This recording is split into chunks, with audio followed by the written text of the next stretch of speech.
আসসালামু আলাইকুম dear students, কি অবস্থা সবার? আশা করি সবাই খুব ভালো আছো এবং সুস্থ আছো। ওয়াও, ক্লাস শুরু হইতে না হইতেই 530 জন জয়েন দিয়ে ফেলছে। হ্যাঁ, আমি সবার নাম দেখতে পাচ্ছি। সবাইকে ওয়ালাইকুম আসসালাম, সবাইকে ওয়ালাইকুম আসসালাম। আমি আলহামদুলিল্লাহ ভালো আছি। হাহ, চতুর্থ ক্লাস মিস হয়ে গিয়েছে, কি করব? অবশ্যই ক্লাস করতে হবে। একটা ক্লাস মিস মানে একটা মিস, বাকিগুলো করতে হবে। বুঝলা? কখনো একটা ক্লাসের জন্য বাকি ক্লাস জমায় রাখা যাবে না। ওয়ালাইকুম আসসালাম। আমি আজকে রিক্যাপ দিব একটু শুরুতে, যে আগের ক্লাসে আমরা কি কি পড়েছি। হ্যাঁ, মানে আমরা গত 4 লেকচারে অনেকগুলো জিনিস পড়ে ফেলেছি, তাই না? অনেকগুলো ল পড়ে ফেলেছি, যেগুলো ওগুলো হয়তোবা তোমাদের আগে হয়তোবা খুব একটা ল আকারে জানা ছিল না, বাট এই জিনিসগুলো মানুষের কমন সেন্স।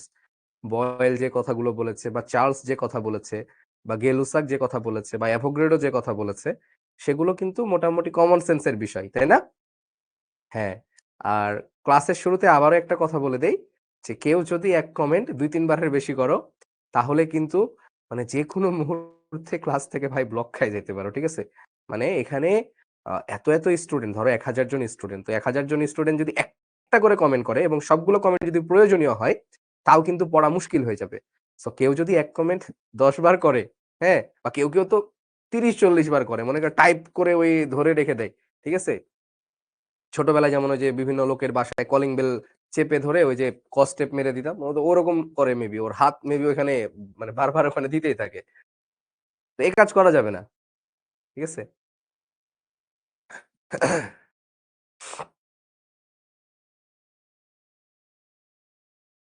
এই জন্য বলছি, আপনি তো দেখেন না, ওই যে যারা ওইসব কমেন্ট করে ওদের জন্য দেখা যায় না সবার কমেন্ট, বুঝলা?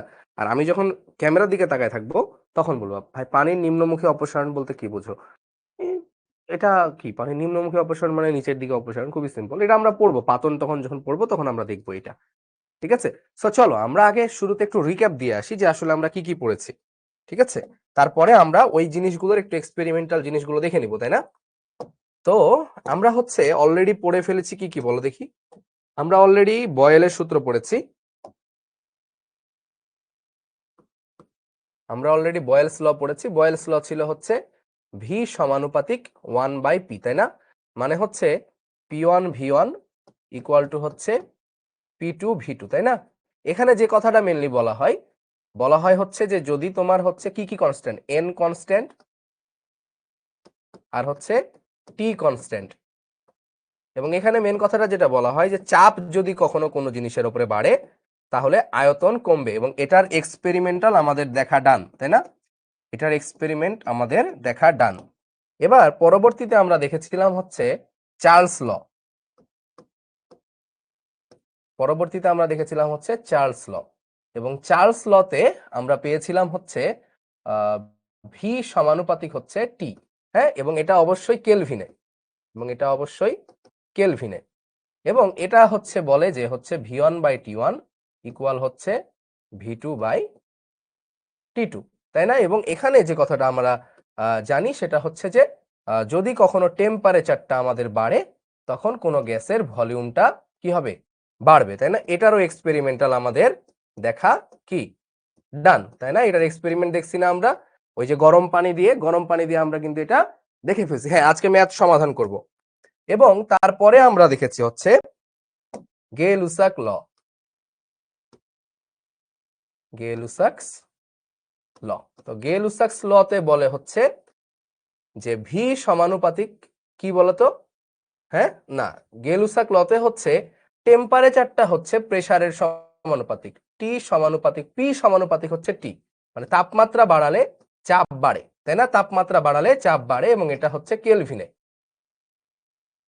তাহলে এখানে বলা হয় হচ্ছে P1/T1 ইকুয়াল টু হচ্ছে P2/T2, তাই না? এটা একটা, তার মানে এখানে যেটা বলা হয় যে তুমি যদি টেম্পারেচার বাড়াও, তাহলে প্রেসারটা বাড়বে যদি তোমার কি কনস্ট্যান্ট থাকে? আয়তন কখনো কনস্ট্যান্ট থাকে, আয়তন কনস্ট্যান্ট থাকে, মোল সংখ্যা কনস্ট্যান্ট থাকে। এবং একটা আমরা সমন্বয় সূত্র পেয়েছিলাম। সমন্বয় সূত্রটা কি বলো দেখি? যারা আগের ক্লাস করো নাই তারা একটু জাস্ট সূত্রগুলো লিখে নাও,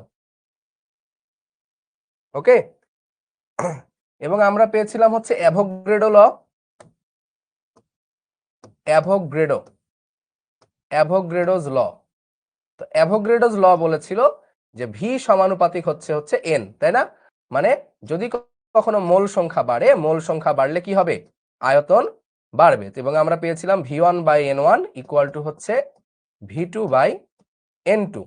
এবং আমরা আমাদের মহামন্ত্র যেটা পেয়েছিলাম, তাই না? মহামন্ত্রটা কি ছিল বলো দেখি? আমাদের মহামন্ত্র কি ছিল? হ্যাঁ, আচ্ছা, আমাদের মহামন্ত্র কি ছিল বলো? আমাদের মহামন্ত্র ছিল P1 V1 divided by T1 equal to হচ্ছে P2 V2/T2। এবং এই মহামন্ত্রের ক্ষেত্রে আমাদের একটা এজাম্পশনই ছিল, সেটা হচ্ছে মোল কনস্ট্যান্ট, বাকি সব কিছু ভ্যারিয়েবল। অনলি মোল কনস্ট্যান্ট, অনলি মোল কনস্ট্যান্ট। ওকে, সো এই ছিল আমাদের জিনিসপত্র। এবং আমাদের কিন্তু এই জিনিসটার এক্সপেরিমেন্টালটা আমাদের দেখা হয় নাই, ঠিক আছে? এই জিনিসটার এক্সপেরিমেন্টাল আমাদের দেখা হয় নাই। সো আমরা আজকে দুইটা এক্সপেরিমেন্ট দেখার চেষ্টা করব, এবং আসলে দেখার চেষ্টা করব, এবং এটার ব্যাখ্যা কিন্তু তোমরাই দিবা আজকে। আজকে এটার ব্যাখ্যা আমি কখনো দিব না, আমি জাস্ট খালি এক্সপেরিমেন্টটা দেখিয়ে কি করব, ম্যাথমেটিক্যাল টার্মে চলে যাব। সো আমরা দ্রুত দ্রুত দেখিয়ে এক্সপেরিমেন্টটা দেখিয়ে আমরা হচ্ছে ম্যাথমেটিক্যাল টার্মে চলে যাব। তোমরা সবাই রেডি হয়ে পড়ো। হ্যাঁ হ্যাঁ, চলো। সমন্বয় সূত্রটি বুঝি নাই ভাইয়া, এটা আগের ক্লাস দেখতে হবে, ঠিক আছে? আগের ক্লাস দেখতে হবে। এটা এটা আর এটা মিলে, এই দুইটা মিলে বানানো, ঠিক আছে? আচ্ছা, তো আমরা শুরু করব।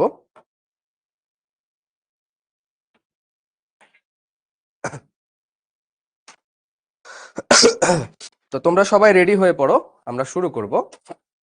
তো আমরা মেনলি যে জিনিসটা করব সেটা হচ্ছে যে আহ, এটা তোমরা ডিসাইড করবা যে এটা চার্লস ল থেকে আসছে না গে-লুসাক ল থেকে আসছে, ঠিক আছে?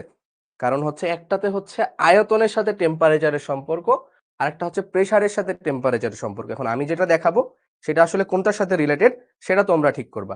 আচ্ছা ভাই, চলেন আমরা যাই। আচ্ছা, আমার সামনে এখানে দেখতে পাচ্ছ, তো এটা আসলে রক্ত না, এটা কিন্তু মানে ফুড কালার দিয়ে করা, ঠিক আছে? মানে তোমরা আবার ভাবতে পারো যে কোথাও থেকে তন্ত্রমন্ত্র করার জন্য রক্ত নিয়ে আসছে নাকি, না, রক্ত আনা হয় না, ঠিক আছে? তো এর উপরে আমি একটা মোমবাতি বসাবো। তোমরা কেউ সিরিয়াস লেভেলের নিও না, মানে এটা আসলে কোনো অনেকে ভাবতে পারে যে আজকে মনে হয় সত্যি সত্যি তন্ত্রমন্ত্র হয়েই যাবে মনে হয়, ঠিক আছে? ঠিক আছে, আচ্ছা। তো আমরা যেটা করব, একটু মোমবাতিটা জ্বালাই ফেলি, ঠিক আছে? আজকে দুই চারটা জিনভূত হাজির হয়ে ছাড়বে মনে হয়। তো মোমবাতিটা আমরা একটু জ্বলতে দিব। হ্যাঁ, তার মানে হচ্ছে আমরা টেম্পারেচার বাড়াচ্ছি, ঠিক আছে? এই ব্ল্যাক ম্যাজিক না, ব্ল্যাক ম্যাজিক না, হাই হাই, ছি ছি ছি, আস্তাগফিরুল্লাহ। হ্যাঁ, আচ্ছা, তাহলে আমরা এটা দিলাম একটু জ্বলুক। এবং আমাদের কাছে এটার নাম হচ্ছে কনিক্যাল ফ্লাক্স।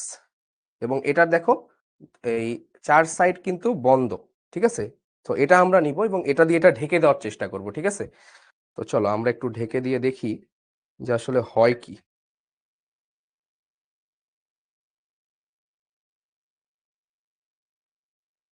তো ঢেকে দেওয়ার পরে তোমরা যে জিনিসটা দেখতে পাচ্ছ, যে পানিটা কিন্তু উপরের দিকে উঠে আসছে, দেখছো না? এবং আস্তে আস্তে আস্তে আস্তে কিন্তু কি হচ্ছে দেখো, একদম অন্যরকম একটা বিষয় ঘটে গেল না?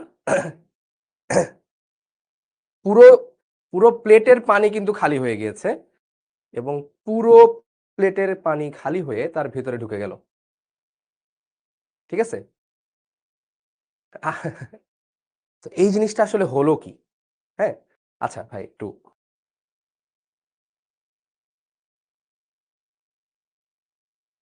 তো এখানে এই জিনিসটা হলো কি? হ্যাঁ, তোমরা এটা বলবা যে এটা কি আসলে টেম্পারেচার আমি দিলাম এবং টেম্পারেচারের কারণে চাপ বাড়লো, নাকি আয়তনের কোনো কিছু হলো? সেটা তোমরা বুঝতেই পারছো যে এখানে আসলে যেটা হয়েছে, টেম্পারেচারটা যখন ভিতরে বেড়েছে, চাপটা বেড়েছে, এবং চাপটা বাড়ার কারণে এটা ভিতর থেকে পানিটা টেনে নিয়েছে, তাই না? তো এটা কিন্তু বোঝা তোমাদের জন্য খুব ইজি ছিল, এবং বিষয়টা খুব মজার না? দেখো, এখানে একটু আমরা দেখি আবারও, যে মানে পুরো এখানে যতটুকু পানি ছিল পুরো পানিটাই নাই হয়ে গিয়েছে। হ্যাঁ, এজন্যই আমি একটা বড় জিনিস নিয়েছি, এবং এটা নিলে কিন্তু হতো না।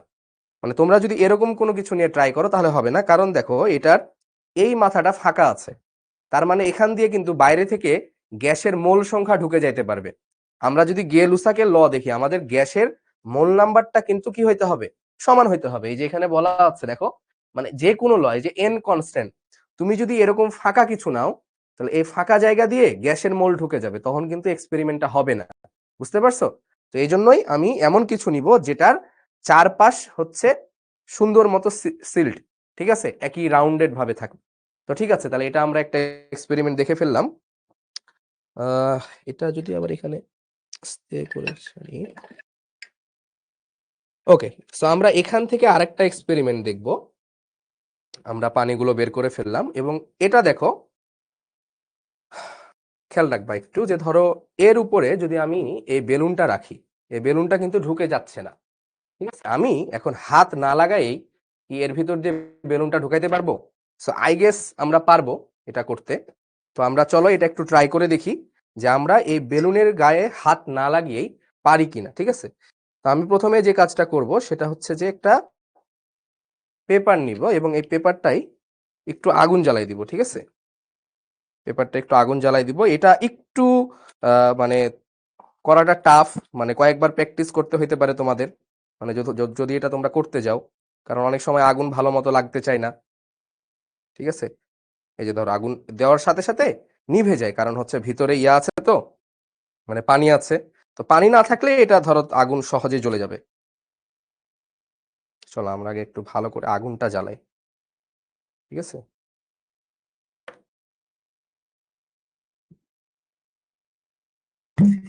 দেখো আমি কিন্তু মানে কিছু না করেই বেলুনটা এমনি এমনি ঢুকে গেল, জাস্ট আমি ওর উপর রেখেছি, এমনি এমনি বেলুনটা পড়ে গেল, ঠিক আছে। আচ্ছা একটু ক্যামেরা দিয়েন ভাই। সো চারদিকে ধোঁয়া ওঠা শুরু হয়ে গেছে, ঠিক আছে। তো আমি কিন্তু ফোর্স না দিয়েই জাস্ট ভেতরে আগুন জ্বালালাম, এর উপরে বেলুনটা রাখলাম, ও নিজে নিজেই পড়ে গেল, তাই না? তোমরা কি বিষয়টা বুঝতে পারছো? ফোর্স কিন্তু আমি দেই নাই। এই দেখো এখন এখনো ধোঁয়া উঠতেছে উপরে। সো এটা কিসের এক্সপেরিমেন্ট বলে তোমার কাছে মনে হয়? ঠিক আছে ভাই, আমরা একটু ইয়া জুম করে দেন। শেষ আমাদের।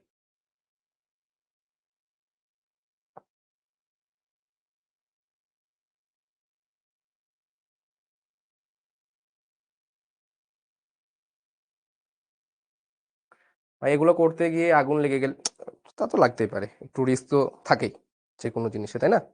এবং আমাদের এখানে ফায়ার এক্সটিংগুইশার আছে, সবকিছুই আছে, ইচ অ্যান্ড এভরিথিং নিয়েই আমরা করি, মানে ফুল সেফটি নিয়ে, হ্যাঁ। সো এটা কিন্তু তোমরা বাসায় মানে উইদাউট সেফটি ট্রাই করো না কখনো। ক্লিয়ার তাহলে? সো তোমরা এই যে গে লুসাকের ফর্মুলা, মানে যেটা তোমরা তোমাদেরকে অনেক ভাবে আমরা পড়াই, কিন্তু এই জিনিসটা আসলে ফিলিংসে আসে না, যে তাপমাত্রা বাড়াচ্ছি, চাপ বাড়ছে, মানে আসলে জিনিসটা আমি বুঝবো কিভাবে যে চাপ বাড়ছে? সো তোমরা ওই যে যখন দেখলা যে পানিটা উপরের দিকে উঠে যাচ্ছে, তখন তো খুব ক্লিয়ার ভাবে তোমরা দেখে ফেললা যে আসলে কি, যখন আমরা তাপমাত্রা বাড়াইলাম তখন পানিটা উপরের দিকে উঠে গেল। এটা তো পদার্থবিজ্ঞান না, এটা কখনোই পদার্থবিজ্ঞান না, ঠিক আছে। পদার্থবিজ্ঞান হচ্ছে পদার্থ নিয়ে কাজ করে, ঠিক আছে। পদার্থবিজ্ঞান হচ্ছে পদার্থ নিয়ে কাজ করে, নেভার, ইটস নট ফিজিক্স। তুমি যখন গ্যাসিয়াস মলিকিউল নিয়ে কাজ করবা গ্যাসিয়াস লেভেলে, এটা কখনোই ফিজিক্স না। ওকে, তো ঠিক আছে, তাহলে তোমাদের সবকিছু ক্লিয়ার এই দুইটা এক্সপেরিমেন্টের? বলো, তোমরা যদি ক্লিয়ার বলো তাহলে আমরা হচ্ছে এক্সপেরিমেন্টাল সব কিছু বাদ দিয়ে আমরা এখন হচ্ছে ম্যাথের দিকে আগাবো।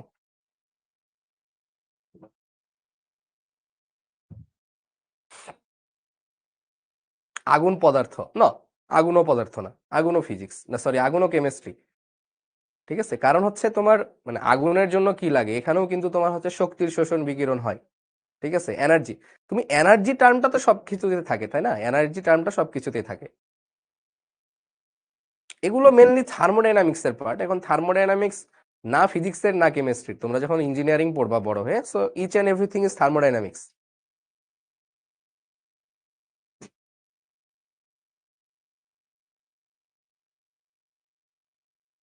ওকে, সো তোমরা এই এক্সপেরিমেন্ট গুলো আহ সুন্দর মতো পোস্ট টোস্ট করে ফেলবা, শিখবো জিতবোতে কি কি শিখলা না শিখলা, এবং যদি পারো তাহলে নিজেরাও করে দিয়ে দিবা, এবং আমরা এটার জন্য ভালো একটা প্রাইজ রাখবো।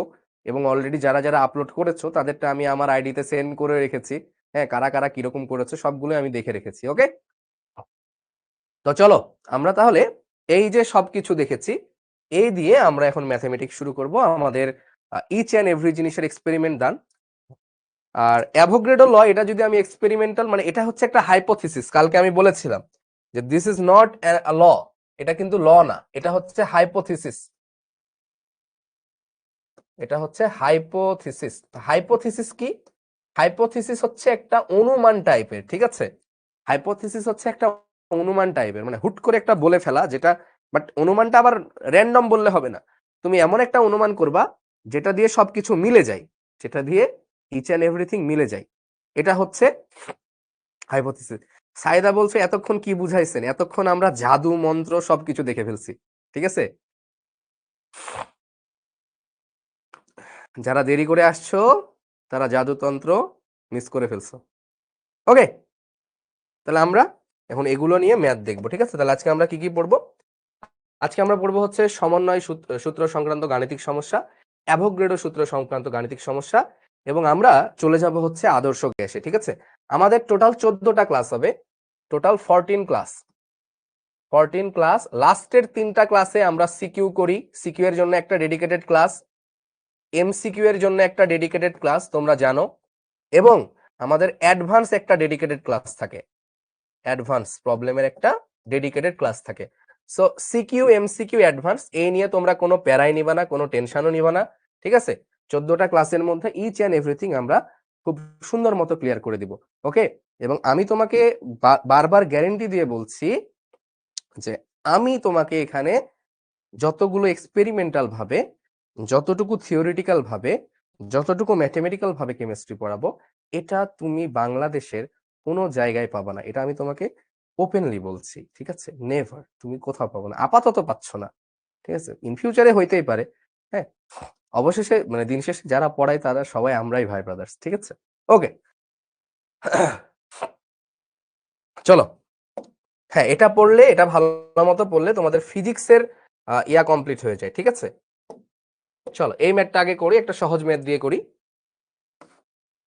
সহজ ম্যাথ দিয়ে করি। চলো দেখো ভালো করে, যে কোনো ম্যাথ অ্যাপ্রোচের আগে তুমি সুন্দর মতো আগে ডাটা রিড করবা। কি বললাম? যে কোনো ম্যাথ করার আগে ডাটা রিড করতে হবে, ডাটাটা সুন্দর করে রিড করবা, ঠিক আছে? চলো তো আমি আগে পড়ি ডাটাগুলো।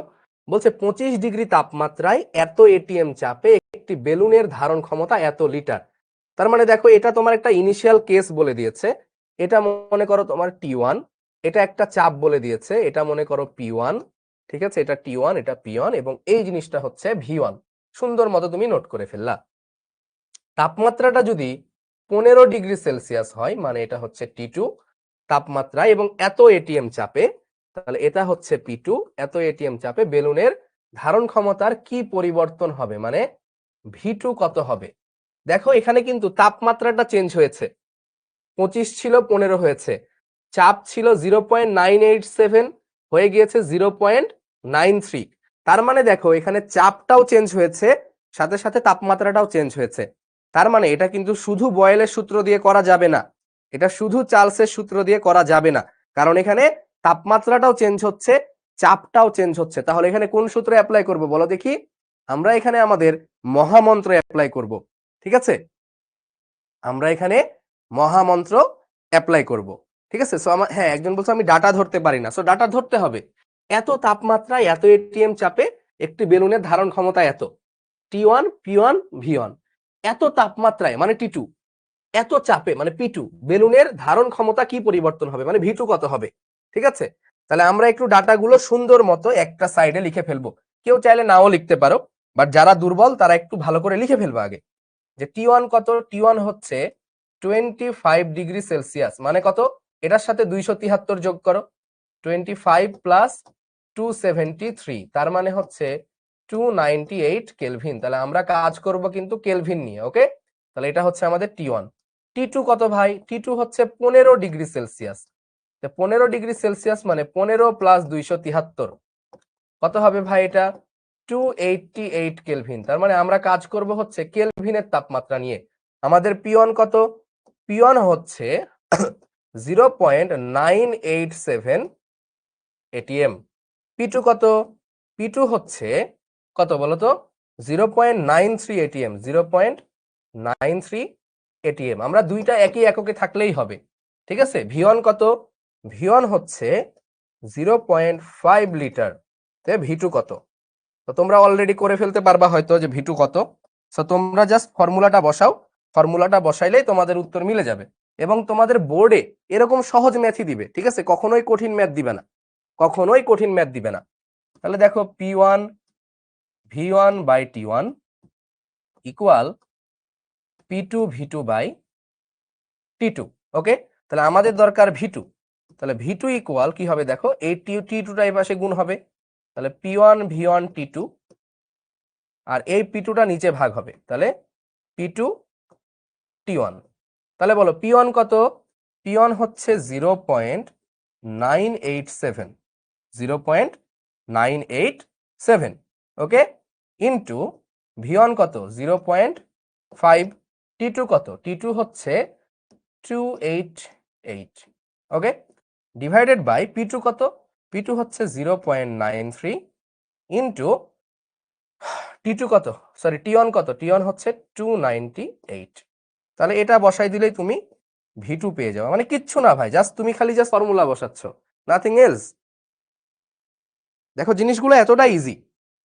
0.987 into 0.5 into 288 divided by 0.93 into 298, তাই না? 0.51, তাই না? 0.5128 লিটার, ঠিক আছে। তাহলে আমাদের V2 পেয়ে গেলাম আমরা এত লিটার। আসলে তোমার কাছে চেয়েছে কি পরিবর্তন হবে, তার মানে দেখো তোমার আগে ছিল 0.5 লিটার, এখন হয়েছে এত। তাহলে অতএব ধারণ ক্ষমতা বৃদ্ধি পাবে, ধারণ ক্ষমতা বৃদ্ধি পাবে কতটুকু বলতো? V2 minus V1। তাহলে কত হবে? 0.0128 লিটার, ঠিক আছে না? ক্লিয়ার? কারো কোনো প্রবলেম আছে বুঝতে? বলো, কারো কোনো প্রবলেম আছে বুঝতে?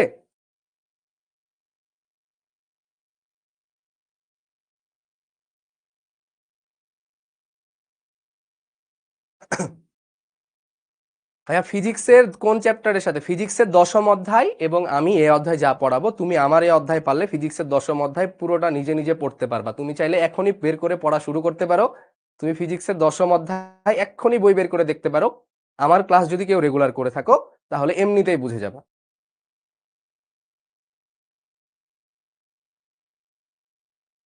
পিভি বনাম পি এর লেখচিত্র হয়, পিভি বনাম ভি এর লেখচিত্র হয় না কেন? অবশ্যই হবে। পিভি বনাম ভিও যা, পিভি বনাম পিও তা, দুইটাই কনস্ট্যান্ট। ক্লিয়ার? তাহলে পক্ষান্তরটা বুঝি নাই, কেন বুঝবা না? পক্ষান্তর কি বলো ইন্টারে এসে বোঝার সময়? পক্ষান্তর তো এটা ক্লাস 6-এ 7-এ এখানে তুমি বুঝে ফেলার কথা। ওকে, একজন বলছে সরে দাঁড়ান, স্ক্রিনশট নিবে। কেন ভাইয়া, তুমি কি খাতা কলম নিয়ে বসো নাই? খাতা কলম নিয়ে বসতে হবে কিন্তু। ওকে, সরে দাঁড়াচ্ছি, স্ক্রিনশট নিয়ে নাও। বাট খাতা কলম নিয়ে যদি কেউ না বসো তাহলে কিন্তু হবে না। ভাই তোমাদের জন্য আমি যে পরিমাণ ইফোর্টটা দেওয়ার চেষ্টা করছি, তোমরা যদি তার থেকে ডাবল বা ট্রিপল ইফেক্ট না দাও তাহলে কিন্তু কখনোই সাকসেস হবে না। আমি বুঝাতে পেরেছি? শিক্ষকের আদর্শ, একজন শিক্ষকের উচিত ছাত্রছাত্রীকে শুধুমাত্র পড়ালেখার উপায়টা চিনিয়ে দেওয়া। কিন্তু আমরা এই যুগে এসে, এই জামানায় এসে যেটা করি, তোমাদেরকে পড়াশোনা তুলে ধরে খাওয়ায়ে দেই কিন্তু আমরা।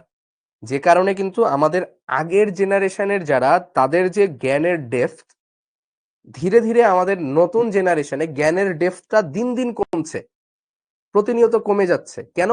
কারণ ইচ অ্যান্ড এভরিথিং আমরা তোমাদেরকে খাওয়াই দিচ্ছি, তোমরা নিজেরা এই জিনিসগুলো ফিল করার চেষ্টা করো না, নিজেরা কখনো এই জিনিসগুলো দেখার চেষ্টা করো না, জাস্ট সামহাও আরেকজনের উপর ডিপেন্ডেন্ট হয়ে যাও। ঠিক আছে, যেটাকে আমি সবসময় বলি যে টাকা দিয়ে শিক্ষা কিনে নেওয়া। আমি সবসময় এটা বলি যে মানে এই জেনারেশনের অনেক পাবলিক আছে যারা হচ্ছে টাকা দিয়ে শিক্ষা কিনে নেয়। যেমন আমি বলি যে শিখতে তোমরা তো খুবই অল্প প্রাইসে ভর্তি হও, 1 বছরের জন্য 12,000 বা 10,000, তাই না? 1 বছর না, মানে পুরো দেখা যাচ্ছে ফুল কোর্স, ফুল বই ফার্স্ট ইয়ার সেকেন্ড ইয়ার, তাই না? First year second year 12,000। তুমি কি জানো যে ঢাকায় একদিনের টিউশন 6 থেকে 10,000 টাকাও হয়? মানে একদিন 1 ঘন্টা পড়াবে 10,000 টাকা, এটাও হয়। বুঝছো? একদিন 1 ঘন্টা 10,000। আর যারা আমরা বুয়েটিয়ান আছি, মানে বুয়েটিয়ানদের হচ্ছে 12 দিনে 12,000, এটা হচ্ছে নিম্নতম রেট। মানে 12 দিনে 12,000 টাকায় টিউশন পড়াই। বাট এমনও যারা আছে, মানে যারা হচ্ছে পার ডে 10,000 টাকা টিউশন করে, পার ডে 10,000। ঠিক আছে? তুমি যদি আমাকে বলে আমি ম্যাক্সিমাম কত করিয়েছি, আমি ম্যাক্সিমাম একদিনে 3 করিয়েছি। ঠিক আছে? বাট যখন আমার কাছে জিনিসটা খারাপ লাগা শুরু করে, আমি নিজেই ছেড়ে দিয়েছি। মানে লাইক আমি এখন আর এই জিনিসটা করাই না বাইরে। বুঝতে পারছো?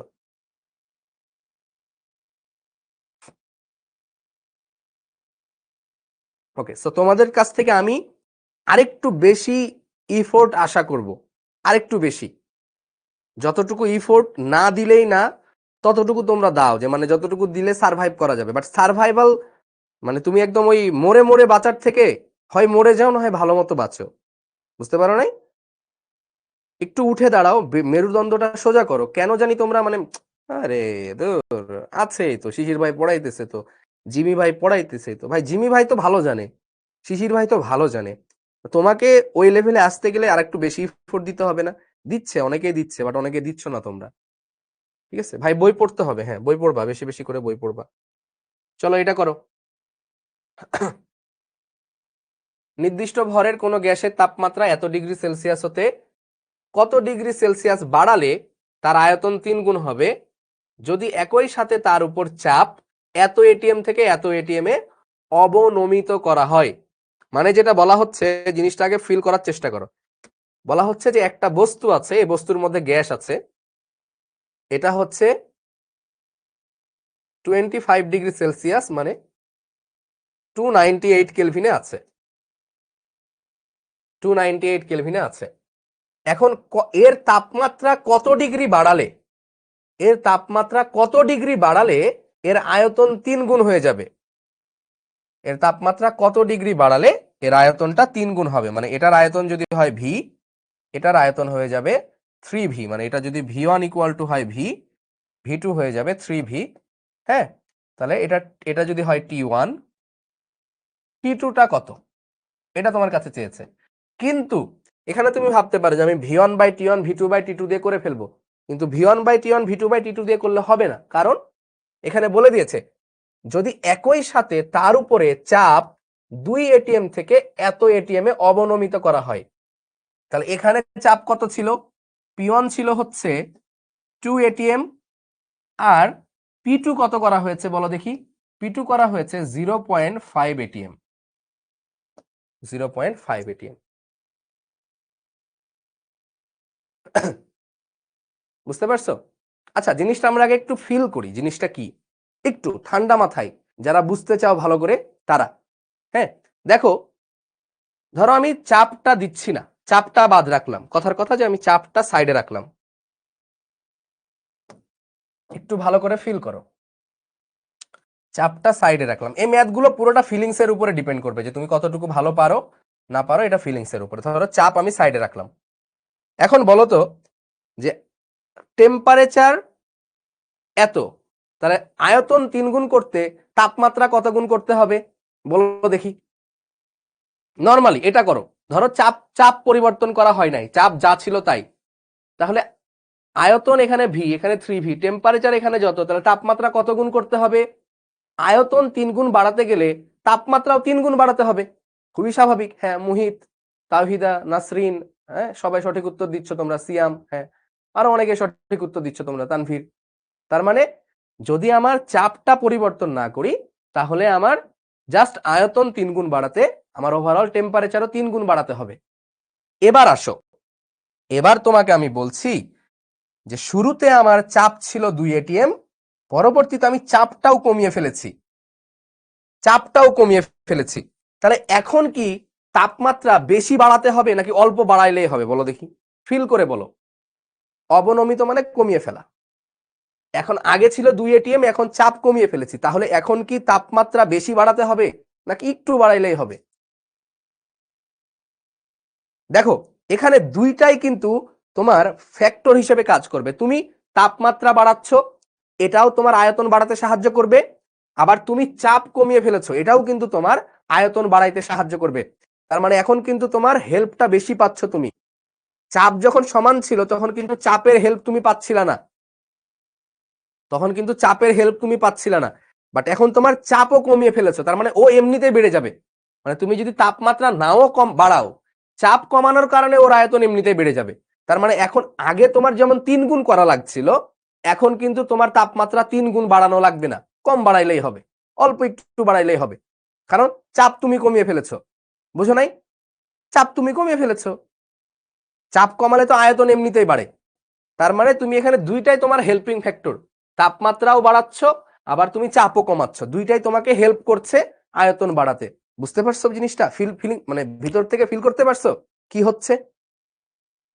যারা বোঝো না তাদের কাছে মেলা পেঁচানো লাগতে পারে, তো তারা সূত্র দিয়ে ম্যাথ করে ফেলবা, এত কি তাই না? এত কিছু কি তোমার কাছে চাইছে?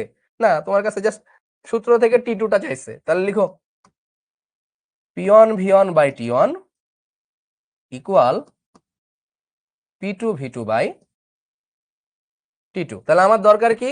আমার দরকার হচ্ছে T2। তাহলে এই T2টা এ পাশে চলে আসবে, এই T2 যদি এ পাশে চলে আসে তাহলে এটা নিচে চলে যাবে। তাহলে P2 V2 divided by P1 V1 into এই T1টা উপরে চলে যাবে। তাহলে গুণ করো সব। P2 V2 কত? P2 হচ্ছে 0.5, V2 হচ্ছে 3V, P1 কত? P1 হচ্ছে 2, V1 কত? V1 হচ্ছে V, এই যে V1 হচ্ছে V ইন্টু T1 কত? T1 হচ্ছে 298। তাহলে V কাটা যায়, তাই না? কত আসে তাহলে?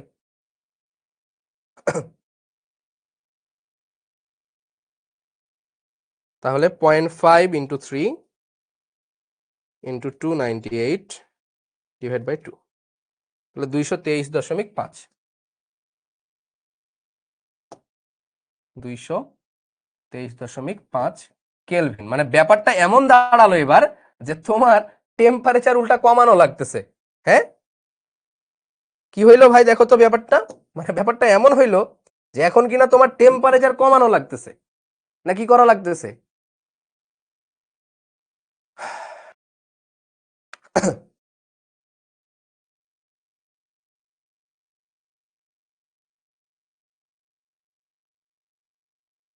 বুঝতে পারছো?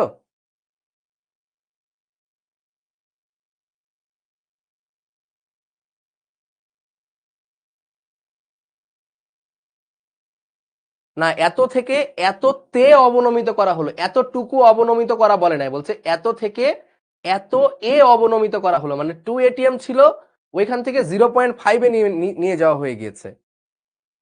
ঠিক আছে,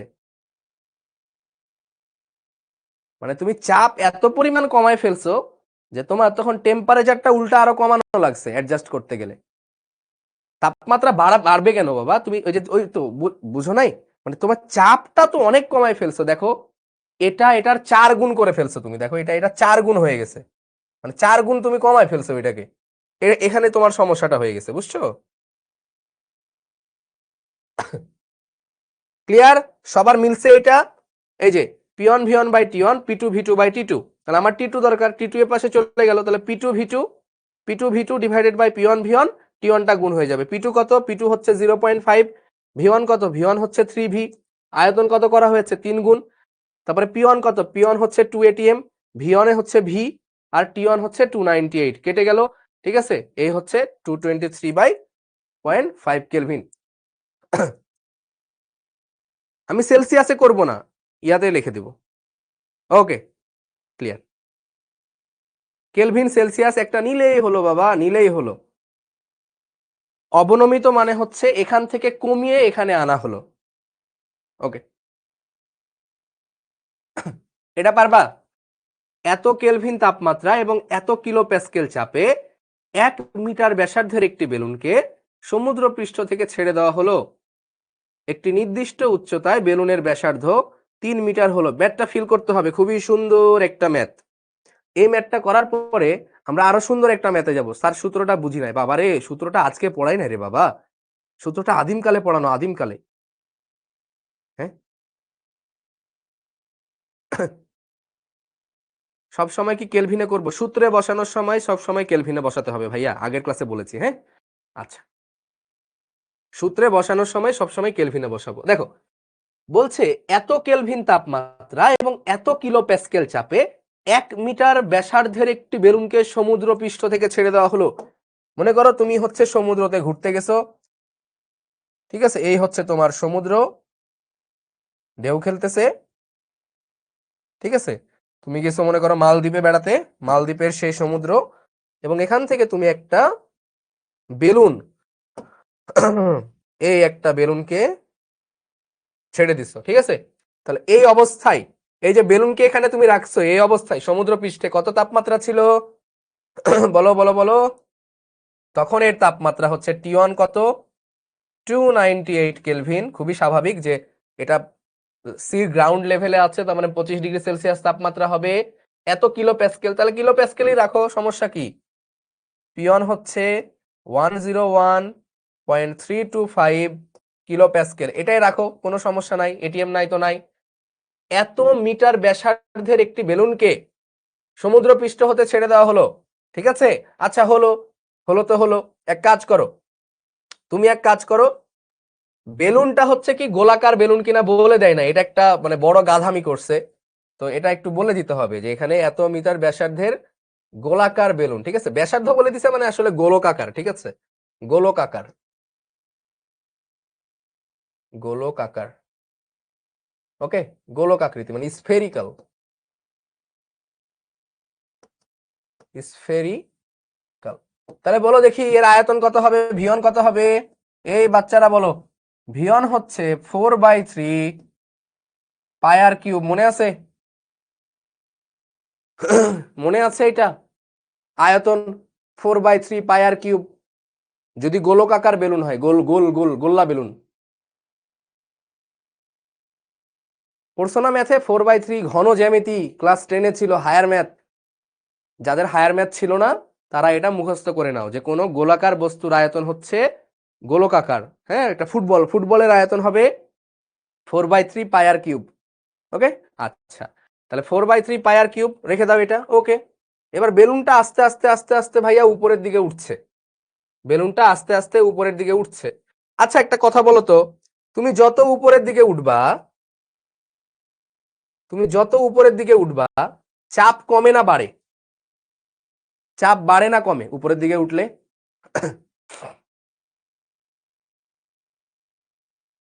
বলো, উপরের দিকে উঠলে চাপ বাড়ে না কমে? উপরের দিকে উঠলে চাপ কমে। এই কে বলছে বাড়ে? একদম। হেৎ, কি রে, বলে উপরের দিকে উঠলে চাপ বাড়ে, কি একটা অবস্থা।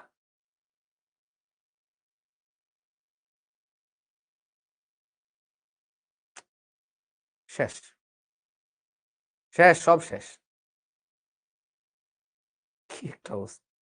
চাপ কমে কমে কমে বাবা, উপরে উঠলে চাপ কমে, ঠিক আছে, বায়ুমণ্ডল কমতে থাকে না রে বাবা, চাপ তো কমবে না। তাহলে উপরে উঠলে চাপ কমছে, উপরে উঠলে তাপমাত্রা কমে না বাড়ে? উপরে উঠলে তাপমাত্রা কমে না বাড়ে? উপরে উঠলে তাপমাত্রাও কমে, ঠিক আছে। যত তুমি মানে বায়ুমণ্ডল থেকে একটু উপরের দিকে উঠবা, তাপমাত্রাও কমে। তো এখন দেখো ভাই, তাপমাত্রাও কমতেছে, চাপও কমতেছে, তাহলে বেলুনটা কি ফুলে উঠবে না? দুইটাই তো তোমার এক্স ফ্যাক্টর হিসেবে কাজ করছে এখানে, দুইটাই তোমার মানে অনুকূলে কাজ করছে, চাপও কমছে, তাপমাত্রাও বাড়ছে, সরি তাপমাত্রাও কমছে, ও তাপমাত্রা কমছে, চাপ বাড়ছে, কমছে। তো দুইটা কিন্তু এক্স ফ্যাক্টর না, দুইটা বিপরীত ফ্যাক্টর হিসেবে কাজ করছে এখানে। কিভাবে বুঝলাম তাপমাত্রা কমছে? যে দেখো তাপমাত্রা বলেই দিয়েছে যে এটা তাপমাত্রা কমছে, কিন্তু উপরে উঠলে কিন্তু তোমার চাপ কমে, তাহলে চাপ কমলে আয়তনটা বাড়তে চেষ্টা করবে, আবার তাপমাত্রা কমায় আয়তনটা কমতে চেষ্টা করবে। কিন্তু এখন ওভারঅল বেলুনটা কি হবে সেটা হচ্ছে তোমার ফ্যাক্টর, ওকে। আচ্ছা যাই হোক, সেটা আমরা পরের ম্যাথে দেখবো, ভালো করে বোঝার চেষ্টা করব। মানে উপরে উঠলে সবসময় তাপমাত্রা কমে এমনটা না, সেটা আসলে ডিপেন্ড করে। হ্যাঁ, সেটা আসলে ডিপেন্ড করে। দেখো বলছে একটি নির্দিষ্ট উচ্চতায় বেলুনের ব্যাসার্ধ হয়ে গেল 3 মিটার। মানে যখন তুমি কিনা একটা নির্দিষ্ট উচ্চতায় গেলা, যখন তুমি একটা নির্দিষ্ট উচ্চতায়, ধরো এইচ উচ্চতায় গেলা, তখন এই বেলুনটার ব্যাসার্ধ হয়ে গেল কত? 3 মিটার। তাহলে তখন ভি2 কত হবে বলো? তাহলে ভি2 কত হবে? ভি2 হবে 4/3 পাই, এটা হচ্ছে R1 কিউব দাও, এটা R2 কিউব দাও, R2 কিউব। ওকে, টেম্পারেচার কত? টেম্পারেচার T2 হচ্ছে 252 কেলভিন, 252 কেলভিন। এবার চাপ কত? P2 চাইছে, তো P2 ইকুয়াল কত? পারা যাবে? তোমাকে কিন্তু উচ্চতাটাও বের করতে দিতে পারে, বাট এই ম্যাথে উচ্চতা চাই নাই, ধরো এখানে কত উচ্চতা গেছে এটাও চাইতে পারে। এটা আমরা ম্যাথ দেখবো আরেকটা। তাহলে দেখো P1 V1 T1 তিনটাই তোমার জানা, এখানে V2 T2 তোমার জানা, P2 পারা যাবে না? অবশ্যই পারা যাবে, করে ফেলো। তাহলে সূত্র কি তোমার? তোমার সূত্র বলে P1 V1 by T1 equal P2 V2 by T2। দাদা তোমার কি বের করতে হবে? তোমার বের করতে হবে P2। তাহলে তুমি এক কাজ করো, আচ্ছা আগে আমরা ডাটাগুলো বসাই ফেলি, অনেক কিছু কাটাকাটি যাবে এখানে, ঠিক আছে? তো P1 এর জায়গায় তুমি 101.325 .325, V1 এর জায়গায় তুমি বসাও 4/3 পাই R1 কিউব। R1 মানে কত? এই যে এটা হচ্ছে আমার R1, তাহলে R1 এর জায়গায় আমি 1 কিউব বসিয়ে দিলাম, ডিভাইডেড বাই T1 কত? T1 হচ্ছে 298 কেলভিন ইকুয়াল P2টা আমার বের করতে হবে ইন্টু 4/3 পাই R2 কিউব। R2 কত? এই যে এটা হচ্ছে আমার R2, তাহলে R2 এর জায়গায় আমি 3 বসিয়ে দিলাম, 3 কিউব ডিভাইডেড বাই টেম্পারেচার আমার কত? 298, সরি 252। তাহলে আমার এখানে কাটা যায় কি কি বলো দেখি? 4/3 পাই কাটা যায়, 4/3 পাই কাটা যায়। তাহলে এই পাশে থাকে কি কি? এই পাশে থাকে হচ্ছে 101.325, 1 কিউব মানে 1, এটা লেখার দরকার নাই, divided by 298 equal P2 into এই 3 কিউব করলে কত হয়? 3 কিউব মানে 27, এটা না দেখে দিলে আবার অনেকে বুঝবে না, ঠিক আছে? তোমরা খুব ম্যাথ ভালো পারো যে, এই জন্য 3 কিউব 27, এটা কিন্তু অনেকে জানে না। তাহলে 27 ডিভাইডেড বাই 252। ওকে, কত আসে?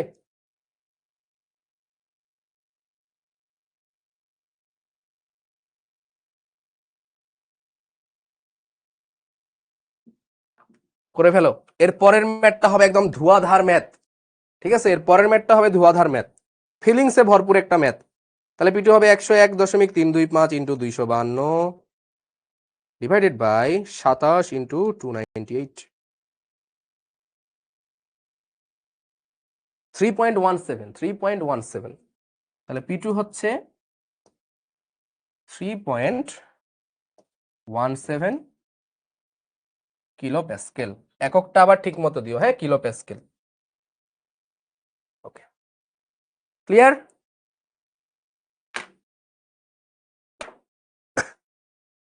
এইচ বের করতে হলে কি করতে হবে? আমরা করব, সব করব।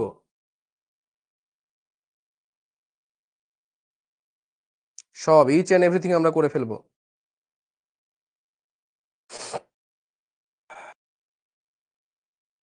সো এই ম্যাথটা কিন্তু এত প্যাচ ছিল না, জাস্ট নরমালি আগের সব বলে দিয়েছে, পরের সব বলে দিয়েছে, ধুমধাম সূত্র বসায় ডান। ওকে ওকে, তাহলে আমরা পরের ম্যাথে যেতে পারি কিনা বলো? পরের ম্যাথে যেতে পারি? ভাই ভি এর মান কই পেলেন? নিচে দোকান আছে, দোকান, ওই দোকানে যে আমি বলছি ভাই একটা ভি এর মান কত, তখন ভাই বললো 10 টাকা। তখন আমি বললাম ভাই আমাকে দুইটা ভি এর মান দিবেন, একটা হচ্ছে V1 একটা হচ্ছে V2। 20 টাকা দিলাম, দুইটা ভি এর মান কিনে এনে এখানে বসাই দিছি। সিম্পল। পরীক্ষার হলে বসবা, লিখতেছো V1 V2 দরকার, স্যাররে বলবা স্যার আমার দুইটা ভি এর মান লাগবে, খাত বাইরের দোকানে যাইতে হবে। হ্যাঁ, পরে স্যাররে বলে পারমিশন নিয়ে দোকানে যাবা, 20 টাকা দিবা বা তোমার এলাকায় জয় টাকা দাম, জয় টাকা দিবা, দুইটা ভি এর মান নিবা, চলে আসবা। আর না হয় আগে থেকে দুইটা ভি এর মান, ও না, পরীক্ষায় কত ভি এর মান লাগবে সেটা তো তুমি জানবা না, তো পরীক্ষার হল থেকে কিনতে যাইতে হবে, আগে কিনে এনে কিন্তু লাভ নাই। ঠিক আছে।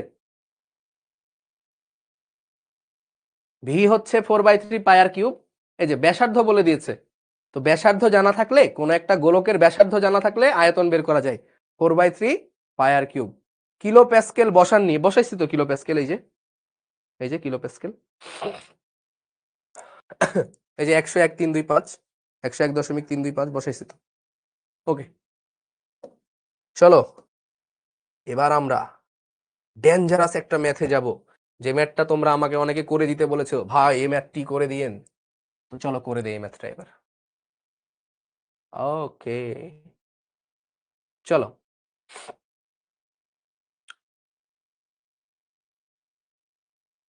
উম না, এটা তো সেই ম্যাথটা না, আমি যে ম্যাথটা চাচ্ছিলাম এটা সেটা না। তো হইলো এটা? তো বইও না এখানে।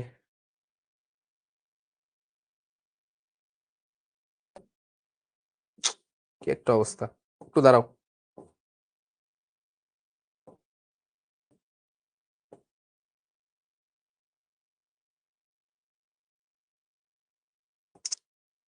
তো মনটা খারাপ হয়ে গেল। আচ্ছা যাই হোক, ওই ম্যাথটা আমি দেখি একটু ব্রেক দিয়ে পরে আমি বই এনে করাচ্ছি। আপাতত এটা করি তাহলে, চলো আপাতত এটা করি।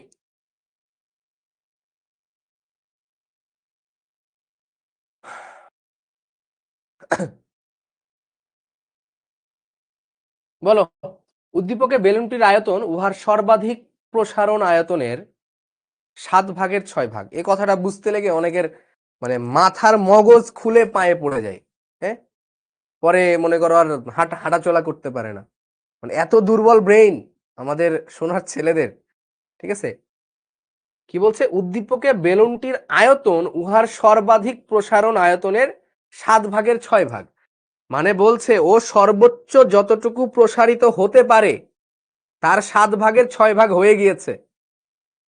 বুঝতে পারছো, মানে ও যদি, মানে এটাকে বাংলা ভাষায় বললে, ও যদি সর্বোচ্চ ওর ক্ষমতা হয় 7, তাহলে ও 6-এ চলে গেছে, মানে মরতে মরতে মানে মরার কি মানে 2 পায়ে কবরে চলে গেছে।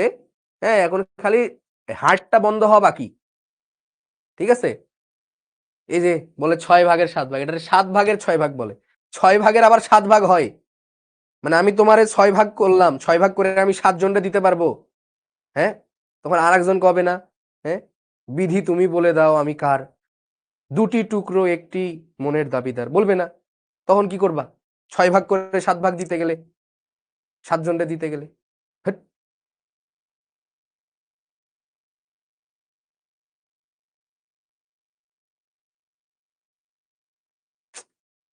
আনসার। তার মানে হচ্ছে ও ওর সর্বোচ্চ প্রসারণ ক্ষমতার কোথায় চলে গেছে, 7/6 হয়ে গেছে প্রসারিত। মানে আর একটুকু হইলেই ও একদম সর্বোচ্চ হয়ে যাবে, আর তার একটু হইলেই ধুম ফেটে যাবে। ঠিক আছে। হ্যাঁ, তাহলে দেখো বেলুনটার কথা বলেছে 25°C তাপমাত্রায় এত সেন্টিমিটার কিউব। তার মানে এই যে আয়তনটা, এই আয়তনটা, তাহলে ওর এখনকার আয়তন কত ভাই বলো তো? ওর এখনকার আয়তন হচ্ছে, লিখো লিখো লিখো, এভাবে বেলুনের মধ্যে লিখে দে। হ্যাঁ, ওর এখনকার আয়তন হচ্ছে ভি ইকুয়াল, এটাকে ধরলাম আমি V1, এটাকে ধরলাম V1, V1 কত, 1200 সেন্টিমিটার কিউব, তাই না? V1 হচ্ছে 1200 সেন্টিমিটার কিউব। এখন তোমাকে প্রশ্নে যে কথাটা বলেছে যে V1 হলো, V1 ইকুয়াল, প্রশ্নে কি বলেছে বলতো? প্রশ্নে বলেছে V1 ইকুয়াল ভি ম্যাক্স এর মানে সর্বোচ্চ আয়তনের, ভি ম্যাক্স, ভি ম্যাক্স এর 7/6 এটুকু বোঝো, V1 ইকুয়াল Vmax এর এটা, এটা বুঝতে হবে তোমাকে। মেহের আফরিন, মায়ের দেওয়া হবে, মায়ের, ঠিক আছে, Vmax এর 7/6 ওকে। বুঝি নাই, বুঝি নাই, বলছে এই আয়তনটা, এই যে বেলুনের আয়তন, উহার সর্বাধিক প্রসারণ আয়তনের 7/6 তার মানে এই আয়তনটা সর্বোচ্চ আয়তনের এটা এত গুণ, এটাই জাস্ট এই কথাটাকে আমি এভাবে লিখেছি যে এই আয়তনটা উহার সর্বাধিক প্রসারণ আয়তনের 7/6। তো V1টা বলে দিয়েছে না, তাহলে Vmaxটা পাওয়া যাবে না, যে সর্বোচ্চ কতটুকু প্রসারিত হতে পারে এটা পাওয়া যাবে না, অবশ্যই পাওয়া যাবে। তাহলে Vmax কত হবে? আচ্ছা এটাকে আমি আবার এই এরটাকে, এর মানে কি, সেই ক্লাস 2 এ পড়ে আসছো, এর মানে গুণ, তাই না? এর মানে হচ্ছে গুণ, এটা ছোটবেলায় পড়ে আসছো, ইন্টু 6/7। তাহলে Vmax কত? Vmax হচ্ছে 7V1/6। তাহলে 7 ইন্টু V1 কত? 1200/6। তাহলে Vmax কত?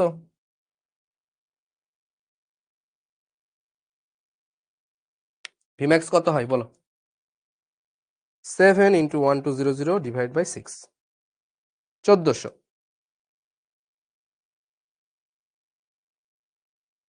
তার মানে বেলুনটা সর্বোচ্চ 1400 সেন্টিমিটার কিউব পর্যন্ত প্রসারিত হতে পারবে। বেলুনটা সর্বোচ্চ 1400 সেন্টিমিটার কিউব পর্যন্ত প্রসারিত হতে পারবে। বুঝলা? এর বেশি গেলেই দাম ফেটে যাবে, ধুম করে ফেটে যাবে। ওর আয়তন এখন 1200 আছে, বাট ও যদি বাই এনি চান্স 1400-তে যায় ও শেষ, ঠিক আছে, হ্যাঁ, পটল তুলে ফেলবে। এখন বলছে বেলুনটি যদি 45 ডিগ্রি তাপমাত্রায় কোনো স্থানে নিয়ে যাওয়া হয় তাহলে বেলুনটা কি ফেটে যাবে? তো তুমি জানো যে কখন ফেটে যাবে, তুমি কখন ফেটে যাবে জানো বলো তো?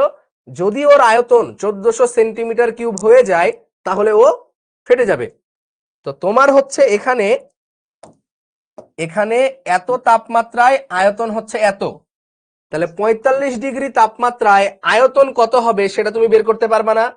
এবং এখানে চাপের কোনো কথা বলেনি, চাপের কোনো কথা বলেনি, তার মানে চাপ এখানে কনস্ট্যান্ট, এখানে প্রেসার কনস্ট্যান্ট, বুঝে নিতে হবে, প্রেসার কনস্ট্যান্ট, কোথাও চাপের কথা বলা হয় নাই। তার মানে এই ক নাম্বারটা যদি আমি সলভ করি, ক নাম্বারটা হবে হচ্ছে V1/T1 ইকুয়াল হচ্ছে V2/T2, তাই না? তাহলে T1 কত? T1 হচ্ছে 25 ডিগ্রি সেলসিয়াস, 25 ডিগ্রি সেলসিয়াস মানে 298 কেলভিন, 273 যোগ করো, এটা হচ্ছে আমার T2। আমি দেখতে চাই এই তাপমাত্রায় কত আয়তন হয়, তাহলে 45 ডিগ্রি সেলসিয়াস, তাহলে এটার সাথে 20 যোগ করলে কত হয়? 318 কেলভিন। ওকে। V1 কত? V1 হচ্ছে ওই যে 1200, V1 হচ্ছে 1200 সেন্টিমিটার কিউব। আমি দেখতে চাই এই তাপমাত্রায় V2 কত হয়, তাহলে আমার এখান থেকে V2 কত হবে? V2 হবে, এটা গুণ হবে, তাহলে V1T2/T1। তাহলে V1 কত ভাই? V1 হচ্ছে 1200 ইন্টু T2 কত বলতো? 318/T1 কত? T1 হচ্ছে 298। তাহলে V2 কত আসে? তাহলে V2 আসে কত বলো?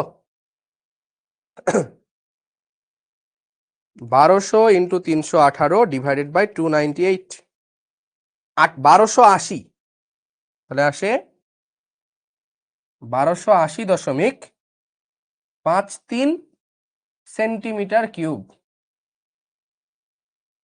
তার মানে এত ডিগ্রি তাপমাত্রায় তুমি যদি নিয়ে যাও তাহলে বেলুনের আয়তন দাঁড়াচ্ছে এত, তাহলে বেলুনটা কি ফাটবে নাকি ফাটবে না বলো দেখি?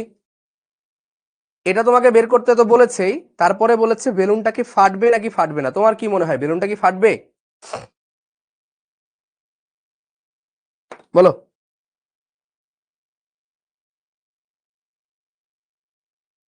বেলুনটা ফাটবে না, কারণ সর্বোচ্চ ধারণ ক্ষমতা এত, মানে সর্বোচ্চ এতটুকু প্রসারিত হতে পারে, বাট এত ডিগ্রি তাপমাত্রায় এতটুকু হতে পারবে ও, তাই না?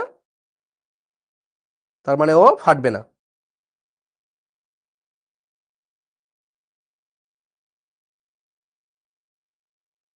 গুড।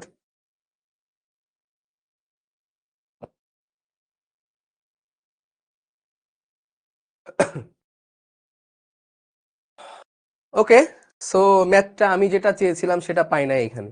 যাই হোক, ওইটা আমরা অ্যাডভান্সে করবো, না হয় প্যারা নাই। সো আমরা অনেকগুলো ম্যাথই দেখে ফেললাম। বলো, ম্যাথ কি কারো কাছে কঠিন মনে হচ্ছে? শোনো, তোমাদেরকে আমি একটা কথা বলি। ধরো তোমাদের কাছে মানে জীবনটা প্রতিনিয়ত তোমরা নতুন নতুন ভাবে শিখছো, নতুন নতুন ভাবে দেখছো, মানে জীবনটা কিন্তু মোটেও সহজ না। তুমি ভাবছো যে পড়ালেখাই মনে হয় দুনিয়ার সব থেকে কঠিন কাজ এই সময়ে, বাট না, মানে আসলে প্রত্যেকটা সেক্টর, প্রত্যেকটা জায়গা, প্রত্যেকটা মুহূর্ত জীবনের কঠিন। প্রত্যেকটা মুহূর্ত তোমাকে স্ট্রাগল করতে হবে, তুমি যত বড়ই হও না কেন, তুমি যত বড় মানুষই হও না কেন, সব সময় দেখবা যে তোমার কারো না কারো আন্ডারে থাকা লাগছে। সো প্রত্যেকটা সময় তুমি কোথাও না কোথাও কারো না কারো কাছে বদ্ধ, বুঝলা?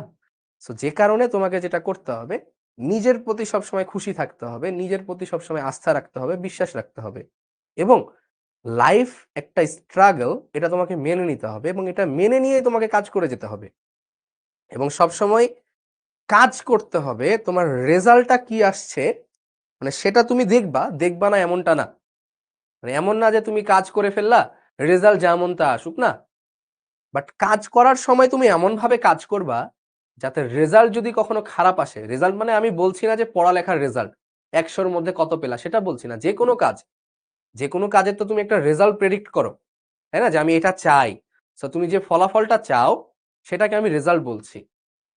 তুমি সবসময় কাজ এমন ভাবে করবা, রেজাল্ট যদি তোমার কখনো খারাপ আসে তাও যাতে তোমার মনের মধ্যে কখনো আফসোস না থাকে যে আমি আমার জন্য রেজাল্ট খারাপ করছি।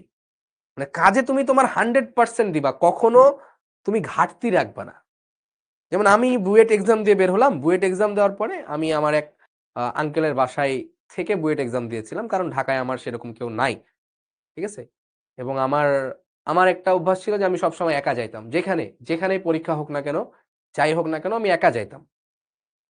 আমি কখনোই ওইভাবে ডিপেন্ডেন্ট ছিলাম না যে আমাকে রেখে দিয়ে আসতে হবে।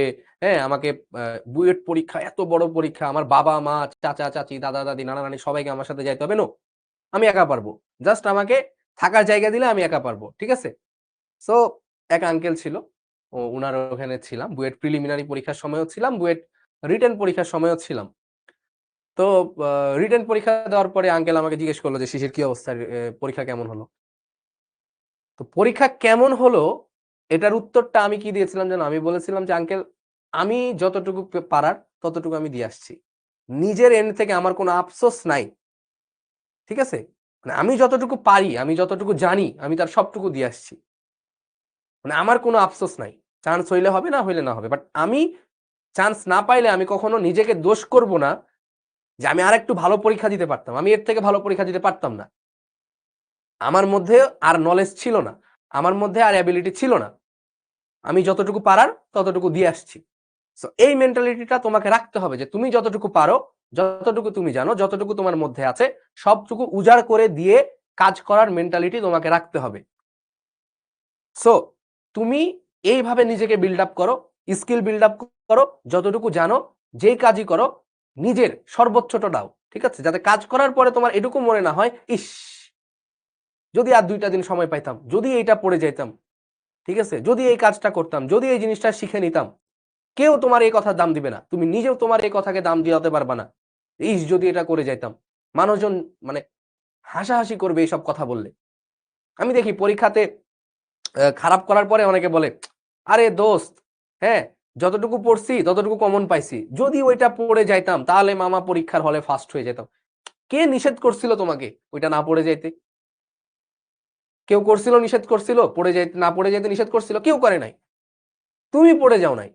তো তুমি এই কথা কখনোই আর বলবা না যে ইস, যদি এটা করে যাইতাম তাহলে হয়তো বা আমি সাকসেস হইতে পারতাম। সো জীবনে যত ভুল হয়েছে, যত ভ্রান্তি হয়েছে, যত তুমি ফেইলিয়ার হয়েছো, প্রত্যেকটার দোষ তুমি নিজেকে দাও। তুমি নিজে দোষী, আর কাউকে দোষী দিও না। ঠিক আছে? ওই টিচার ভালো পড়ায় নাই, ওই ভাই ভালো পড়ায় নাই, হ্যাঁ, বাসায় খাওয়ান পাই নাই, হ্যাঁ, মোবাইলে এমবি পাই নাই, খাতা পাই নাই, কলম পাই নাই, লাইট জ্বলতো না, হ্যাঁ, এগুলা দিও না।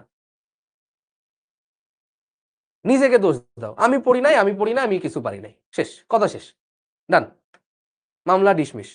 ঠিক আছে? আমি বলদ, আমি গরু, আমি মুরগি, আমি ছাগল, আমি কিছু করি নাই, এই জন্য আমি সাকসেস পাই নাই, ডান। এটা যতদিন পর্যন্ত না দিতে পারবা ততদিন পর্যন্ত তুমি সাকসেস হতে পারবে না। যে কোনো সাকসেসের প্রথম শর্ত হচ্ছে অ্যাকনলেজমেন্ট, নিজেকে স্বীকার করা যে আমি একটা গাধা। ঠিক আছে? তুমি বুয়েটে যাও, বুয়েটে টার্ম ফাইনাল পরীক্ষার আগে আমরা তো পড়াশোনা করি, মনে করো এক রুমে আমরা 5 জন আছি, তো লাগে একটা ম্যাথ করতে করতে করতে করতে ম্যাথ মিলে নাই, এক একজনের রিয়াকশন কি, আরে ভাই আমি এত বড় বলদ কেমনে, আমি কেমনে ভুল করতে পারি, দ্যাটস দ্য রিয়াকশন।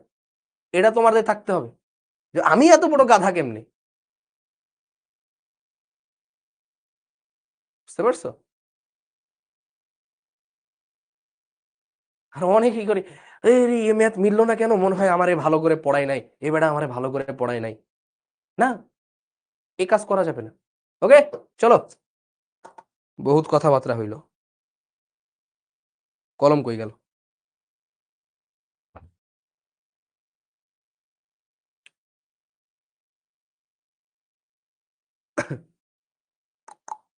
এই তো, চলো। এ ভাই শোনো, এখানে মাথার উপরে বড় করে অ্যাভোগাড্রো সূত্র লিখে দেওয়া আছে, কিন্তু পরীক্ষার হলে যখন তোমাকে ম্যাথ দিবে তোমার মাথার উপরে কিন্তু লিখে দিবে না, এই বাবা দেখো এটা অ্যাভোগাড্রো সূত্র দিয়ে করো, এটা কিন্তু তোমাকে বলে দিবে না, বুঝছো? তোমাকে ম্যাথ পড়ে বুঝে নিতে হবে যে এটা অ্যাভোগাড্রো সূত্র নাকি অ্যাভোগাড্রো সূত্র না। বুঝতে পারছো? ভাইয়া মেডিকেলে কি এরকম কোশ্চেন আসে? মেডিকেলে এর থেকে অনেক সহজ আসে। মেডিকেলে আসে কি বলতো, চাপের একক কি, শেষ, মেডিকেল কোশ্চেন। তাপমাত্রার একক কি, মেডিকেল কোশ্চেন, শেষ। বয়েলের সূত্রে কোনটি স্থির থাকে, কোনটি ধ্রুবক থাকে, শেষ, মেডিকেল কোশ্চেন। মেডিকেল কোশ্চেন এগুলো আসে না, মেডিকেল কোশ্চেন সহজ, এগুলো সব engineering standard question, varsity standard question. বাংলাদেশে যতগুলো পরীক্ষা হয়, বুয়েট, রুয়েট, চুয়েট, কুয়েট, ঢাকা বিশ্ববিদ্যালয়, মেডিকেল, কৃষি, গুচ্ছ, সব পরীক্ষার মধ্যে সব থেকে সহজ কোশ্চেন আসে মেডিকেলে। বুঝলা? আর বাংলাদেশে যতগুলো পরীক্ষা হয় তার মধ্যে সব থেকে কঠিন, চোখে মুখে আন্ধার দেখানো কোশ্চেন আসে হচ্ছে বুয়েটে। ঠিক আছে? ওরকম এরকমই, মানে বুয়েটে পরীক্ষা দিতে পারাটাই টাফ, মানে এখন বুয়েটে পরীক্ষা দিতে পারাই টাফ। বুয়েটে এবার পরীক্ষা দিচ্ছে মাত্র 10,000 জন, মাত্র 10,000, বাছাই করে 10,000 জন নেওয়া হবে। মানে যারা এইচএসসি তে ভালো করেছে, ভালো মার্ক আছে, ওখান থেকে 10,000 জনকে বুয়েটে নেওয়া হয়। মানে পরীক্ষায় দিতে পারবে না তুমি বুয়েটে যদি তুমি ভালো না করো। আর মেডিকেলে তো ধরো তোমার হচ্ছে 4.5 থাকলে হয়, বেবি 4 থাকলেই হয়, পরীক্ষা দেওয়া যায়।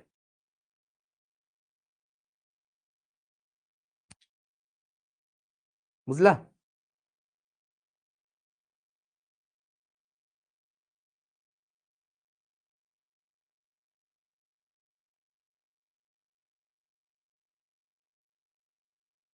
এক্স্যাক্টলি, পড়াশোনা করলে কিছু টাফ না।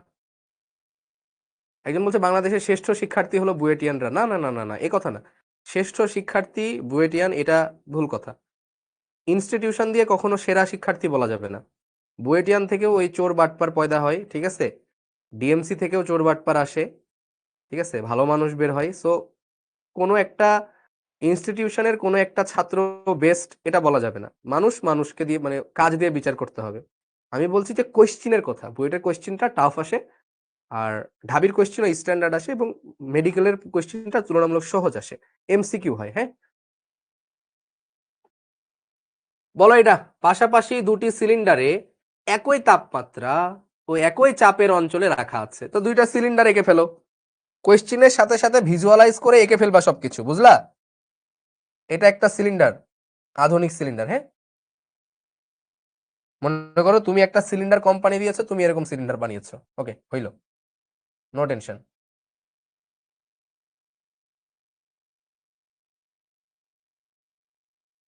ওকে, তাহলে পাশাপাশি দুইটা সিলিন্ডার, এই গেল এই গেল। ওকে, পাশাপাশি দুটি সিলিন্ডার একই তাপমাত্রা, মানে এটাও টেম্পারেচার টি, এটারও টেম্পারেচার টি, এটারও চাপ পি, এইটারও চাপ পি।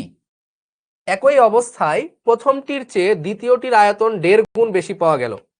মানে এটার আয়তন যদি হয় ভি, ঠিক আছে, তাহলে এটা পাওয়া গেল হচ্ছে 1.5 ভি, মানে এটা হচ্ছে V1, এটা হচ্ছে V2। মানে প্রথমটার থেকে দ্বিতীয়টার আয়তন 1.5 গুণ পাওয়া গেল, এই যে বলেছে। এই অবস্থায় প্রথমটির চেয়ে দ্বিতীয়টির আয়তন 1.5 গুণ বেশি পাওয়া গেল। এখন 1.5 গুণ বেশি পাওয়া কথাটা আসলে এই কোশ্চেন গুলো যারা করে তারা মানে কেমন জানি গাধার মতো কোশ্চেন করে। 1.5 গুণ বেশি পাওয়া মানে বোঝায় যে হচ্ছে 2.5 গুণ হয়ে গেছে, ঠিক আছে। তো 1.5 গুণ পাওয়া গেল, আমি এটা মুছে দিলাম তোমাদের কনফিউশন কাটানোর জন্য। 1.5 গুণ পাওয়া গেল।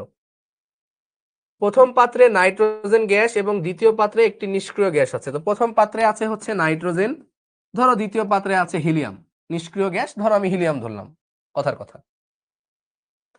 প্রথম পাত্রে 600টি পরমাণু থাকলে প্রথম পাত্রে পরমাণু সংখ্যা হচ্ছে 600টি, এন হচ্ছে 600টি, মানে N1 আর কি, ঠিক আছে। এটা হচ্ছে 1 নাম্বার পাত্র, এটা হচ্ছে 2 নাম্বার পাত্র। 600টি থাকলে দ্বিতীয় পাত্রে অণু এবং পরমাণুর সংখ্যা কত, মানে দ্বিতীয় পাত্রে পরমাণুর সংখ্যা কত সেটা বের করো, ঠিক আছে। তার মানে N2 কত, N2 কত বলো। আমি একটু সহজ করে দেই, হ্যাঁ, এটা পরমাণু না দিয়ে আমি অণু দিয়ে দেই, পরমাণু না দিয়ে অণু দিয়ে দেই, অণু পরমাণুর ভেজালে না যায়, যেহেতু তোমরা ইয়া পড়ো নাই, ঠিক আছে। অণু পরমাণু কেটে দেই, এটাও অণু এটাও অণু।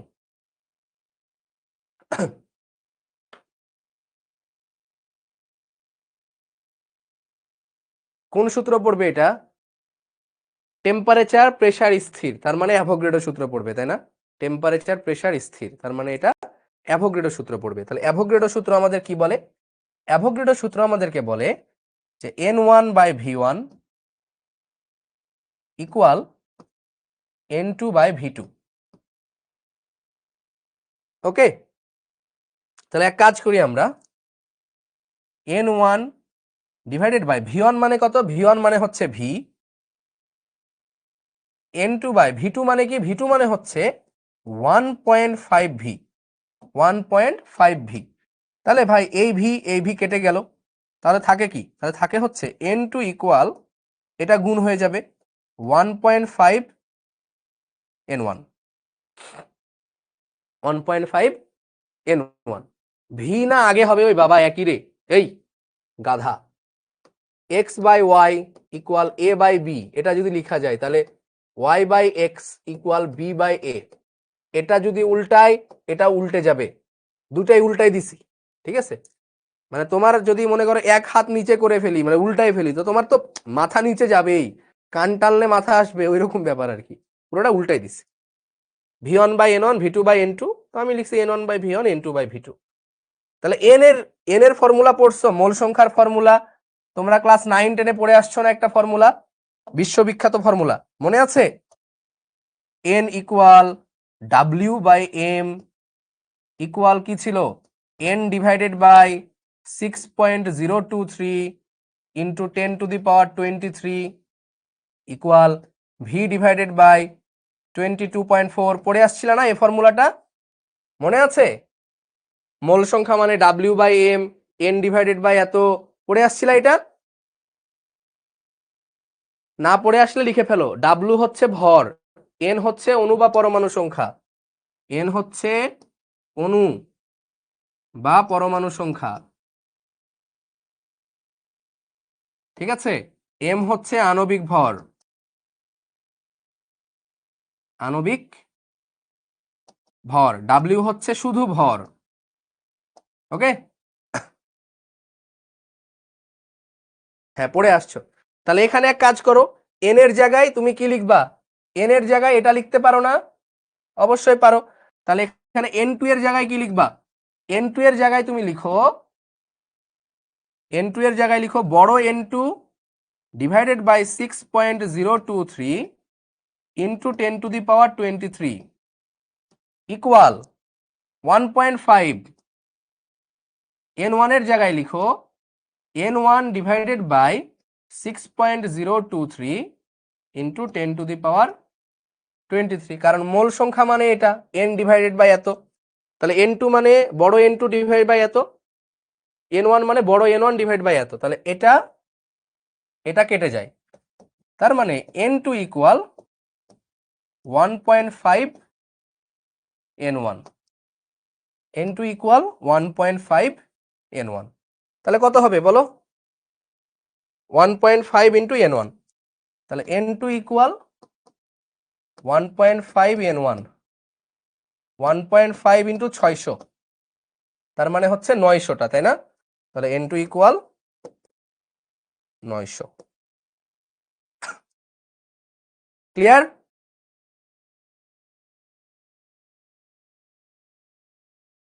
ক্লিয়ার কিনা বলো?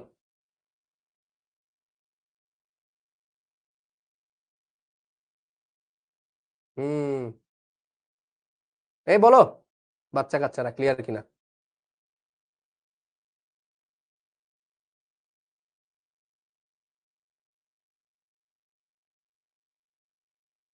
বলছো সূত্রগুলো তো একক গ্যাসের আয়তনের জন্য, সূত্রগুলো হচ্ছে আদর্শ গ্যাসের জন্য, সেটা আমরা পরে দেখবো, আসলে প্যারা নাই।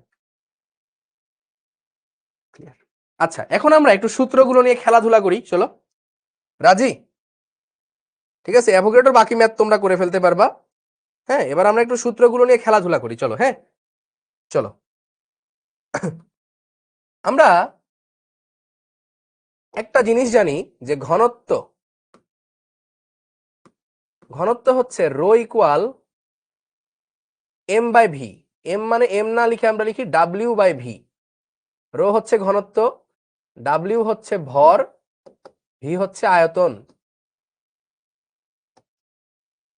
ভি হচ্ছে আয়তন। তো আমরা যে ফর্মুলা জানি P1 V1 equal P2 V2, এটা আমরা পড়ে আসছি অলরেডি। তাহলে P1, তাহলে এখান থেকে বলো তো ভি সমান কি হবে? তাহলে এখান থেকে বলো ভি ইকুয়াল হচ্ছে W by rho, W by rho, V equal W by rho. তাহলে V1 মানে হচ্ছে W1 by rho 1 equal P2, V2 মানে হচ্ছে W2 by rho 2, W2 by rho 2। এখন এখানে কি বলেছিলাম বলো দেখি? বয়েলের সূত্রের ক্ষেত্রে আমার কি ভর কনস্ট্যান্ট না ভর ধ্রুবক থাকে? ভর হচ্ছে ধ্রুবক। তো ভর ধ্রুবক হলে W1 W2 কেটে যায়, তাহলে থাকে কি? তাহলে থাকে আমার হচ্ছে P1 by rho 1 equal P2 by rho 2, এটা আমরা পড়ে আসছি। তার মানে এটা হচ্ছে চাপের সাথে ঘনত্বের সম্পর্ক, এটা হচ্ছে চাপের সাথে ঘনত্বের সম্পর্ক, তাই না? এটা প্রথম বা সেকেন্ড লেকচারে পড়ানো আছে, ফার্স্ট বা সেকেন্ড লেকচারে এই জিনিস পড়ানো আছে, পড়ানো হয়েছে না? এটা বলো বলো বলো বলো।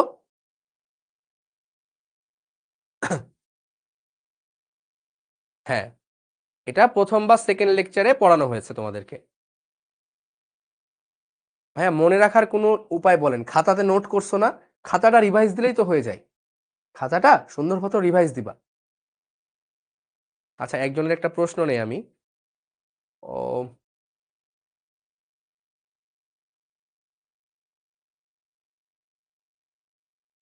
ইঞ্জিনিয়ার রিয়াদ বলছিল ভাইয়া টাকা দিলে সব জায়গায় অ্যাডমিট হওয়া যায়, বুয়েট তো কিছুই না। আমার চাচাতো ভাই এর কাছে 70 লাখ টাকা চাইছিল বুয়েটে, সে ভর্তি হয়নি, সে বর্তমানে ঢাবিতে।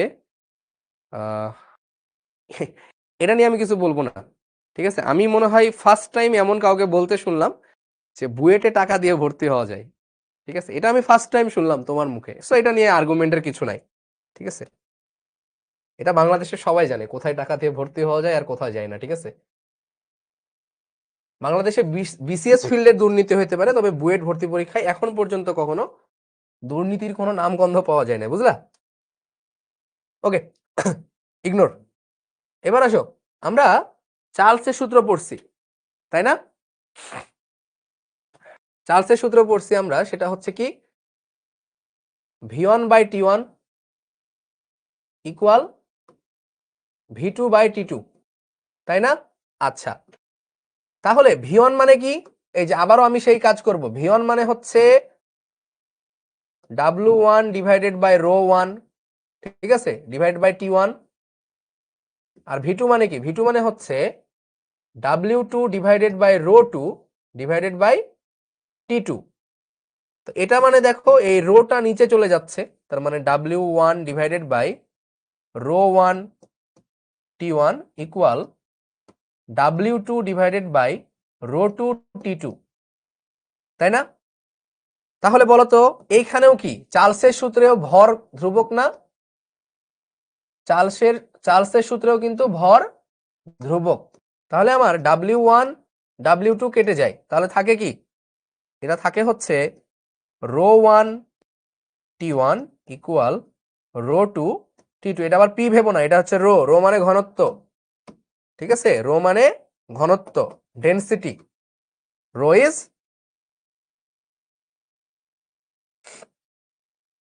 ডেনসিটি। ওকে,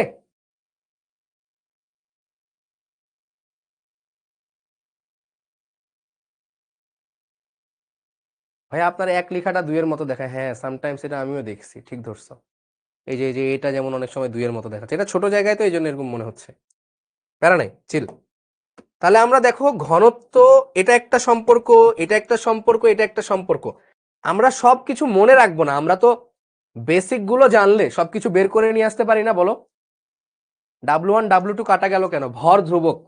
ভর ধ্রুবক, বয়েলের সূত্র হোক, চার্লসের সূত্র হোক, ভর ধ্রুবক হয়। এক্সপেরিমেন্ট করে দেখালাম, কত কি করে দেখালাম যে আমরা বাইরে থেকে কোনো ভর দিচ্ছি না, বাতাস দিচ্ছি না, তাই না? মুশফিকা নূর, এগুলো কি করান? এগুলো হচ্ছে ABCD EFG, এই করাই। ছোটবেলায় নাকি তোমরা বাংলায় ইংরেজি পড়ো না, এই জন্য ইংরেজি শিখাইতেছে একটু, ঠিক আছে? আচ্ছা, তাহলে আরেকটা সূত্র আমরা কি পেয়েছি বলতো? আরেকটা সূত্র আমরা পেয়েছি হচ্ছে N1/V1, N1/V1 ইকুয়াল টু হচ্ছে N2/V2, ঠিক আছে? এখন এটার আসলে অনেকগুলো ফরম্যাট পাওয়া যায়, N1/V1 N2/V2, এটার অনেকগুলো ফরম্যাট পাওয়া যায়। চলো আমরা লিখি। তো N1, এটাকে আমি একটু গুণ করি আড়াআড়ি, তাহলে এটা হচ্ছে N1/V2 ইকুয়াল N2/V1, তাই না? এটা আমরা আড়াআড়ি গুণ করে লিখে দিলাম। ওকে, তাহলে N1 মানে কি? N1 মানে হচ্ছে W1 ডিভাইডেড বাই M1, ঠিক আছে, into V2 equal W2 divided by M2 into V1। আচ্ছা আচ্ছা, V1 V1। আচ্ছা বলো, এখানে কি W1 W2 কাটা যাবে নাকি যাবে না? W1 W2 কাটা যাবে নাকি যাবে না? এখানে কাটাকাটি করা যাবে? HSC 27, এই রক্ত রক্ত জাদু মন্ত্র। আয় হায়, এখানে তান্ত্রিক ছু মন্ত্র ছু আব্রাকাডাব্রা আব্রাকাডাব্রা। তোমরা কি চেনো? আরে ভাই রে, কি হইতেছে এখানে? হয়ে গেছে যা হওয়ার ভাই। কি এখন কি এখানে ব্লাস্ট হবে? না না, কি মা, ওরে বাপরে ওরে বাপরে। তোমরা কি চেনো? উনি কিন্তু একটা লেজেন্ড, ঠিক আছে? আবার এখানে আয় হায়, এই আগুন আগুন এইসব দেখলে তো এখন রাস্তায় ধরবে ধরে। এই যে ভাই মোমবাতি, এই মোমবাতি, এগুলো তো আগুন কি জানি না একটা আছে। রাস্তায় ধরবে না। আপনি তো ভাই CNG তে যান বা বাইকে যান, আমি তো জিনের উপর ভর করে উড়ে উড়ে যাই। আয় হায়, কিভাবে যাইতে হয় আমাকে একটু না না, মন্ত্রটা শেখা, এগুলা বলা যাবে না। মন্ত্রটা শেখা। সবাই এক হয়ে গেলে কেমনে হবে? তাহলে আপনারা আর আমার মধ্যে আমিও তো পার্থক্য মন্ত্র কি? জানি আব্রাকাডাব্রা ছু। এই দিয়ে কিছুই হবে না ভাই। আমি ওরে নাই করে দিতে পারি, বুঝছো? নাই করে দিলে ঝামেলা হবে। না, আমি আপনারে নাই করে দিতে পারি, নাই করে দে। ঠিক আছে? হ্যাঁ। বসে যান। এই দেখো ভাই নাই, গন, ঠিক আছে, ভাই চলে গেছে।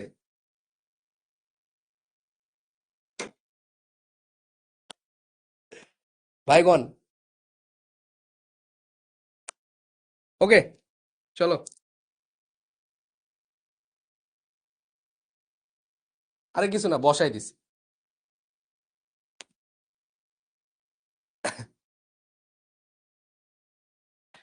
ওকে ওকে ওকে, মাঝে মধ্যে একটু একটু মজা তামাশা, হাসি তামাশা হওয়া ভালো ক্লাসে, তাই না? এরা বলে দেখে ফেলেছি। ওই এই শোনো, আমরা সিরিয়াস মোমেন্টে ছিলাম, আমরা সিরিয়াস মোমেন্টে ছিলাম, ঠিক আছে? এগুলা ভুয়া মন্ত্র জিমি ভাই করতো, জিমি ভাইয়ের দেখছি আগে। দেখো না তোমরা জিমি ভাই এরকম ভুয়া মন্ত্র করে হারাই গেছিল একবার, ঠিক আছে। এই জন্য আমি আর কি দেখাচ্ছি না, বা দেখাইলে তো ভাই বুঝে যাইতো, তোমরাও বুঝে যাইতা। এগুলা রিয়াল মন্ত্র, এগুলা তোমাদের সামনে দেখানো যাবে না। এই বলো, এখানে W1 W2 কাটা যাবে নাকি যাবে না?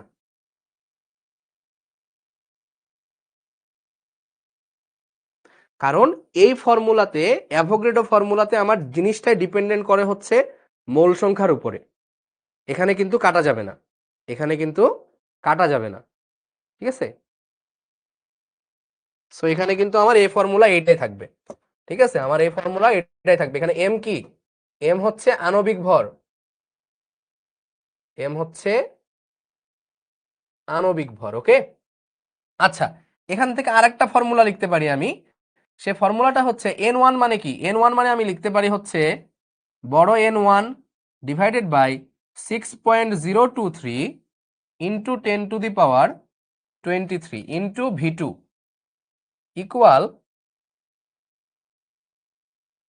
N2 divided by 6.023 into 10⁻23 into V1।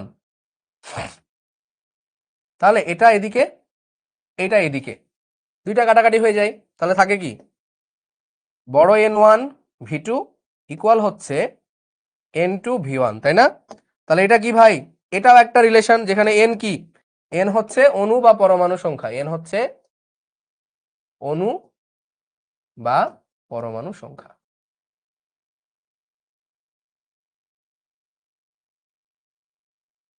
অণু বা পরমাণু সংখ্যা হইল। তাহলে এম দ্বারা ভর না, এম দ্বারা, বড় এম দ্বারা আণবিক ভর, আর ডাব্লু দ্বারা হচ্ছে ভর বোঝাচ্ছি আমরা। হ্যাঁ, ডাব্লিউ দ্বারা ভর। কতবার লিখে দিব রে আর। ওকে, ডান। ভি কেন কাটবে রে বাবা? এ তুমি কি চার্লসের অ্যাভোগাড্রো সূত্র পড়ো নাই? ভাইয়া রুয়েট চুয়েট কুয়েট এগুলো কেমন হয়? অবশ্যই ভালো। কেন ভালো হবে না? অবশ্যই ভালো।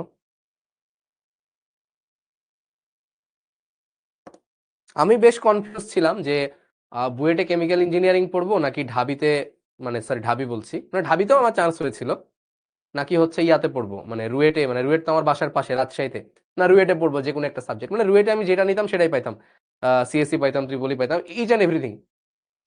তো পরে হচ্ছে ভাবলাম যে না, বুয়েটেই যাই, ঠিক আছে। পরে আর কেমিস্ট্রিও ভালো লাগতো মোটামুটি, যদিও কেমিস্ট্রি কেমিক্যাল ইঞ্জিনিয়ারিং দুইটা ডিফারেন্ট জিনিস। ওকে, বলো তো সবার এটা ক্লিয়ার কিনা এত দূর? তাহলে আমরা কয়টা ফর্মুলা পাইলাম দেখো তো ভাই। ফর্মুলাগুলো লিখে নাও। এটা 1 এবং বুঝে বুঝে লিখো। এটা 2, 2 এর পরে এটা হচ্ছে 3, এটা হচ্ছে 3, এটা হচ্ছে 4, এটা হচ্ছে 5,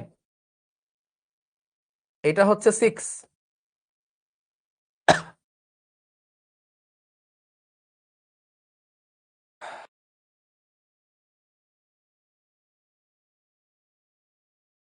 এগুলো থেকে এখন ম্যাথ দিতে পারে অনেক ভাবে ভাই।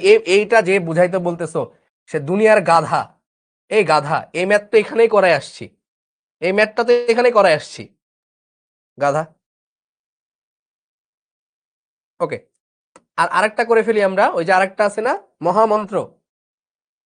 আজকের জন্য এটাই মহামন্ত্র, কালকে আমাদের মহামন্ত্র চেঞ্জ হয়ে যাবে, মানে নেক্সট ক্লাসে P1 V1 by T1 equal P2 V2 by T2, তাই না? তাহলে এখানে দেখো P1 V1 মানে কি? V1 মানে হচ্ছে W1 by rho 1, W1 divided by rho 1 divided by T1 equal P2 into V2 মানে কি? V2 মানে হচ্ছে W2 divided by rho 2 divided by T2। তাহলে বলো, এখানে W1 W2 কাটা যাবে, কারণ এখানে আমার n কনস্ট্যান্ট, মানে অ্যাভোগাড্রো সূত্র বাদে বাকি সবগুলোতেই তো আমাদের n কনস্ট্যান্ট। অ্যাভোগাড্রো সূত্র বাদে বাকি সবগুলোতে আমাদের n কনস্ট্যান্ট। তাহলে W1 W2 আমাদের গন, তাহলে এটা কি হয়, এটা হয় হচ্ছে এই রো নিচে চলে আসবে, তাহলে P1 divided by rho 1 T1 equal P2 divided by rho 2 T2। পারা যাবে? তাহলে এটা আমাদের হচ্ছে 7 নাম্বার সূত্র, দিস ইজ আওয়ার 7th ল, এবং এটা আমাদের হচ্ছে 8 নাম্বার। ঠিক আছে, এগুলোকে আসলে অনুসিদ্ধান্ত বলে, সূত্র থেকে যা আসে এগুলোকে আমরা অনুসিদ্ধান্ত বলি না। তোমরা ম্যাথে পড়ছো না, ম্যাথে জেনারেল ফর্মুলা কয়টা? দুইটা, a plus B whole square, a minus B whole square. ওইখান থেকে আমরা অনেকগুলো অনুসিদ্ধান্ত বের করে নিয়ে আসি না? হ্যাঁ, 4ab সূত্র, 2ab এর সূত্র, তাই না, a স্কোয়ার মাইনাস বি স্কোয়ারের সূত্র, a স্কোয়ার প্লাস বি স্কোয়ারের সূত্র, ওইগুলো হচ্ছে অনুসিদ্ধান্ত।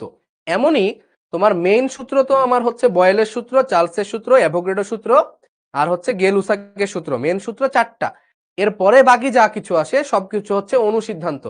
জাস্ট ভি এর জায়গায় আমরা ডাব্লিউ বাই রো বসাই দিচ্ছি, দ্যাটস ইট।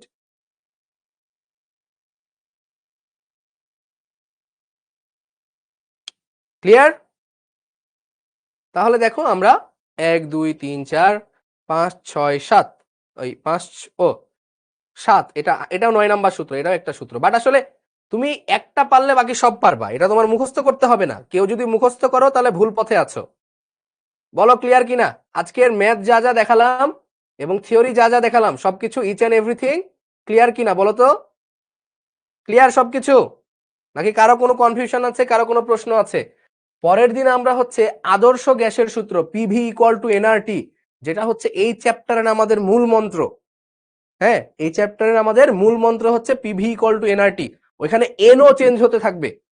এতক্ষণ আমরা এই সূত্র পাইছি যেখানে পি ভ্যারিয়েবল, ভি ভ্যারিয়েবল, টি ভ্যারিয়েবল, এন কনস্ট্যান্ট এখন পর্যন্ত। বাট আমরা কালকে মানে নেক্সট দিন যে ফর্মুলা পড়বো সেখানে পিও ভ্যারিয়েবল, টিও ভ্যারিয়েবল, ভিও ভ্যারিয়েবল এবং মোল নাম্বারও ভ্যারি করবে। বুঝতে পারছো? ভাই ফিজিক্স পড়ান কেন রে ভাই? আমি কি দুনিয়ার সব সাবজেক্ট পড়াবো? Physics, math, chemistry, each and everything আমি পড়াবো? হ্যাঁ, কি একটা অবস্থা পাইছে। হ্যাঁ, আমার ফিজিক্সের জিনগুলা কমে গেছে ভাই। আমার ফিজিক্সের জিনগুলা কমে গেছে। ফিজিক্সে তোমরা কোন চ্যাপ্টার পড়তেছো? ফিজিক্সে তোমরা কোন চ্যাপ্টার পড়তেছো?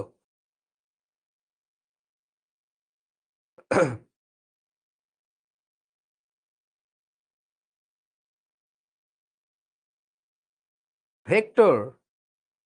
ওকে, ভেক্টরের জিনরে ডাকা লাগবে তাহলে। ভেক্টরের জিনে, ভেক্টর অনেক সহজ না?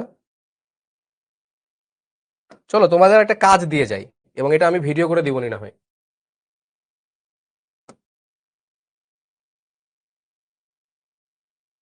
তোমাদের একটা কাজ দিয়ে যাই, কাজটা মাথা ঘুরে যাবে।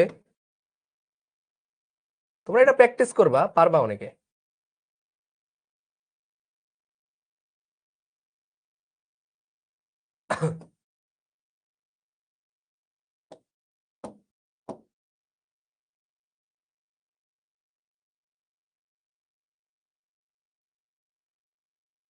ওকে, ঠিক আছে, সমস্যা নাই।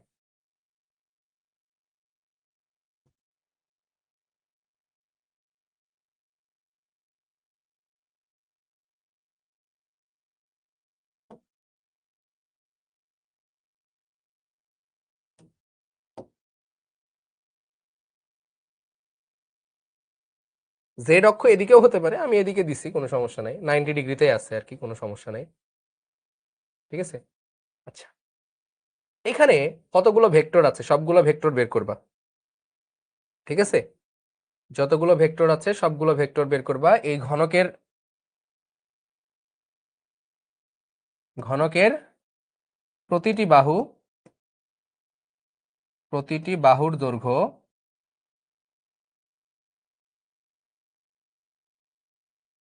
এ, প্রতিটি বাহুর দৈর্ঘ্য হচ্ছে এ। ঠিক আছে, তাহলে এখানে অনেকগুলো ভেক্টর পাওয়া যেতে পারে, বুঝছো? যেমন এটা একটা ভেক্টর হতে পারে, ঠিক আছে, এটা একটা ভেক্টর হতে পারে, বুঝো নাই? ধরো এটা নাম দিই আমি A, O, P, Q, R, S, T, U, Z. Z তো দিব না, জেড তো এখানে আছেই। O, P, Q, R, S, T, U, এটা দিলাম হচ্ছে ভি, ভি পয়েন্ট, ঠিক আছে? তো সব হয়ে গেছে না, 1 2 3 4 5 6 7 8। হ্যাঁ, এখানে যতগুলো ভেক্টর হইতে পারে, মনে করো এই ওভি ভেক্টর, ওপি ভেক্টর, হ্যাঁ, তারপরে হচ্ছে মনে করো এটা এই ভেক্টর, হ্যাঁ, এই ভেক্টর, এই ভেক্টর, এই ভেক্টর, এটা, এটা একটা ভেক্টর, এটা একটা ভেক্টর, তাই না? মনে করো এখানে এটা যোগ করলে এটা একটা ভেক্টর, তাই না? বলো, এইটা যোগ করলে এটা একটা ভেক্টর, এইটা যোগ করলে এটা একটা ভেক্টর, আর কি কি হইতে পারে? এটা যোগ করলে এটা একটা ভেক্টর, এটা যোগ করলে এটা একটা ভেক্টর, মাথা ঘুরাই দিব কিন্তু আমি, ঠিক আছে? এটা যোগ করলে এটা একটা ভেক্টর, এটা যোগ করলে এটা একটা ভেক্টর, এটা যোগ করলে এটা ভেক্টর, আর হইতে পারে না? হ্যাঁ, হইতে পারে। এটার সাথে এটা একটা ভেক্টর, আর কই, আর কই? এটা থেকে এটা একটা ভেক্টর, এটা থেকে এটা একটা ভেক্টর, করো যাও। যতগুলো ভেক্টর আছে সবগুলো ভেক্টর বের করো। খুব ফিজিক্স আমার কাছে থেকে আমার আমি আমি আমাকে যদি এগুলা পড়াইতে বলো, আমি তো ভাই তন্ত্র মন্ত্র করে এগুলাই পড়াবো। আমার কাছে তো জিন ভূত আছে, আমি তো বুঝো না তুমি, আমি কি তোমার লেভেলের প্রবলেম দিব? এটা খুবই সহজ জিনিস, খুবই সহজ। ইচ এত সহজ একটা জিনিস, ঠিক আছে? এখানে যতগুলো ভেক্টর আছে সবগুলো ভেক্টর বের করো, ঠিক আছে? আমি যতগুলো অ্যারো চিহ্ন দিছি প্রত্যেকটা ভেক্টর বের করো। অবস্থান ভেক্টরের কনসেপ্ট খুব ইজি। নেক্সট ক্লাসে, ওকে, নেক্সট ক্লাসে এটা সলভ করে দিবনি। হ্যাঁ, এটা শাস্তি। তুমি আমাকে ফিজিক্স পড়াইতে বলছো, আমি তোমাকে পড়াইতে দিলাম, পড়ো, করো। না পারলে আমি করে দিচ্ছি। হ্যাঁ, মানে তোমরা তো 2D কোয়ার্ডেন্ট, 3D কোয়ার্ডেন্টও পড়ো। সো 3D কোয়ার্ডেন্ট যদি ভালো মতো বুঝো, মানে 3 ডাইমেনশনাল ভেক্টর এগুলো প্রত্যেকটা, প্রত্যেকটা না, কিছু কিছু 2 ডাইমেনশনাল আছে, কিছু কিছু 3 ডাইমেনশনাল আছে। হ্যাঁ, যেমন যেগুলো হচ্ছে কর্ণ, কর্ণগুলো সবসময় 3 ডাইমেনশনাল হবে। তো এগুলো তো একটু টাফ হবে তোমাদের জন্য। বাট তোমরা যদি প্রত্যেকটা পয়েন্ট বের করতে পারো, এই পয়েন্টের অবস্থান, এই পয়েন্টের স্থানাঙ্ক, এই পয়েন্টের স্থানাঙ্ক, এই পয়েন্টের স্থানাঙ্ক, টোটাল 8টা স্থানাঙ্ক যদি তোমরা বের করতে পারো, ও এর অবস্থান মানে ও এর স্থানাঙ্ক পি, কিউ, আর, ঠিক আছে, এই যে ভি, ইউ, টি, 1 2 3 4 5 6 7, আর এই যে এস, এই 8টা স্থানাঙ্ক যদি তোমরা বের করতে পারো তাহলে তোমাদের ডান। 8টা স্থানাঙ্ক বের করবা, 8টা স্থানাঙ্ক বের করতে পারলে এখানে যতগুলো ভেক্টর আছে, যতগুলো ভেক্টর প্রত্যেকটাই তুমি পেরে যাবা, মানে এতই সোজা। তো এই 8টা স্থানাঙ্ক বের করার চেষ্টা করো। যেমন আমি তোমাকে বলে দেই একটা, মানে কিভাবে করতে পারো। ধরো এরকম, ধরো এটাই তো তোমাদের ত্রিমাত্রিক স্থানাঙ্ক ব্যবস্থা, তাই না? এখন এটা থেকে তুমি বক্স আঁকাইতে পারো খুব সহজে, ঠিক আছে? এই এই এই এই এই হইলো। তাহলে এটা মনে করো তোমার কথার কথা, এটা এক্স অক্ষ, এটা ওয়াই অক্ষ, এটা জেড অক্ষ, ওকে। আচ্ছা দেখো, এই পয়েন্টটার স্থানাঙ্ক কত বাবা? 0 0 0। এই পয়েন্টের স্থানাঙ্ক 0 0 0, ঠিক আছে? এখন এই পয়েন্টের স্থানাঙ্ক কত হবে বলো দেখি?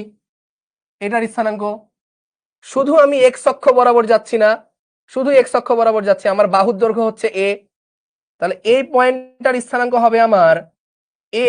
আমি এক্স অক্ষ বরাবর গিয়েছি শুধু, ওয়াই অক্ষ বরাবরে যাই নাই, জেড অক্ষ বরাবরে যাই নাই, তাহলে এটা এ 0 0, ঠিক আছে না? এবার আসো এইটার স্থানাঙ্ক কত হবে এই পয়েন্টের? দেখো আমি শুধু জেড অক্ষ বরাবর আসছি, তো এটুকুও তো আমার এ রে বাবা, প্রত্যেকটা বাহুর দৈর্ঘ্য এ, তখন এটা আমার হবে 0 0 এ, কারণ আমি শুধু জেড অক্ষ বরাবর আসছি। এইটার স্থানাঙ্ক কি হবে বলো? আমি শুধু ওয়াই অক্ষ বরাবর গিয়েছি, তাহলে 0 এ 0। বুঝতে পারছো গাধাগুলা? হ্যাঁ, এটার স্থানাঙ্ক কি হবে বল দেখি, কে পারে দেখি এটার স্থানাঙ্ক? যাদের বোঝার তারা বুঝে গেছে, যাদের বোঝার তারা বুঝে গেছে অলরেডি, এটার স্থানাঙ্ক কি হবে? হ্যাঁ,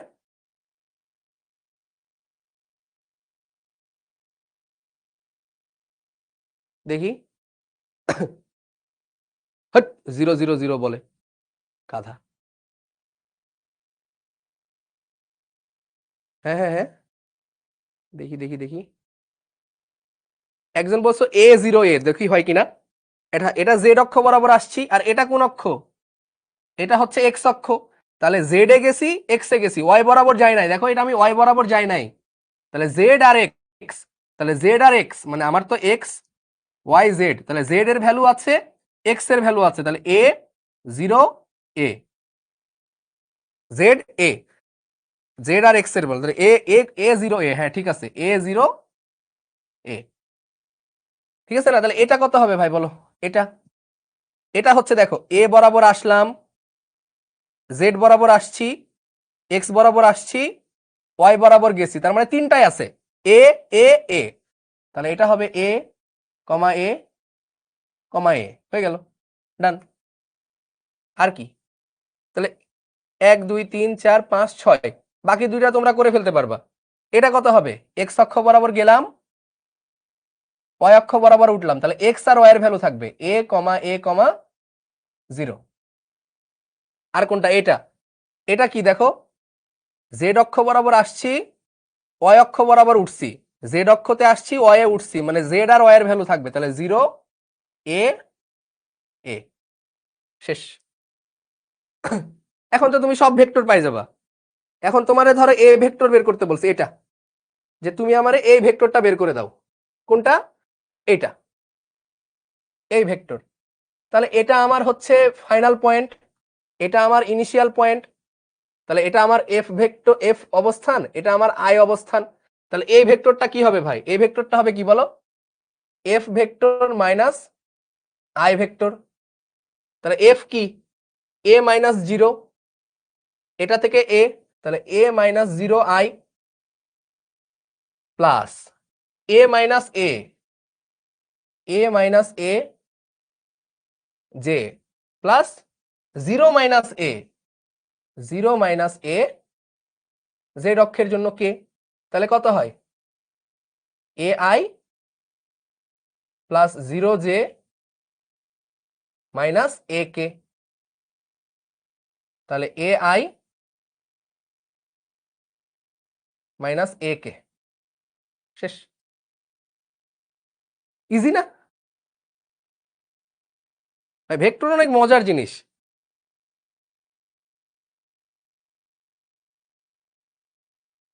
ভেক্টর অনেক মজার জিনিস।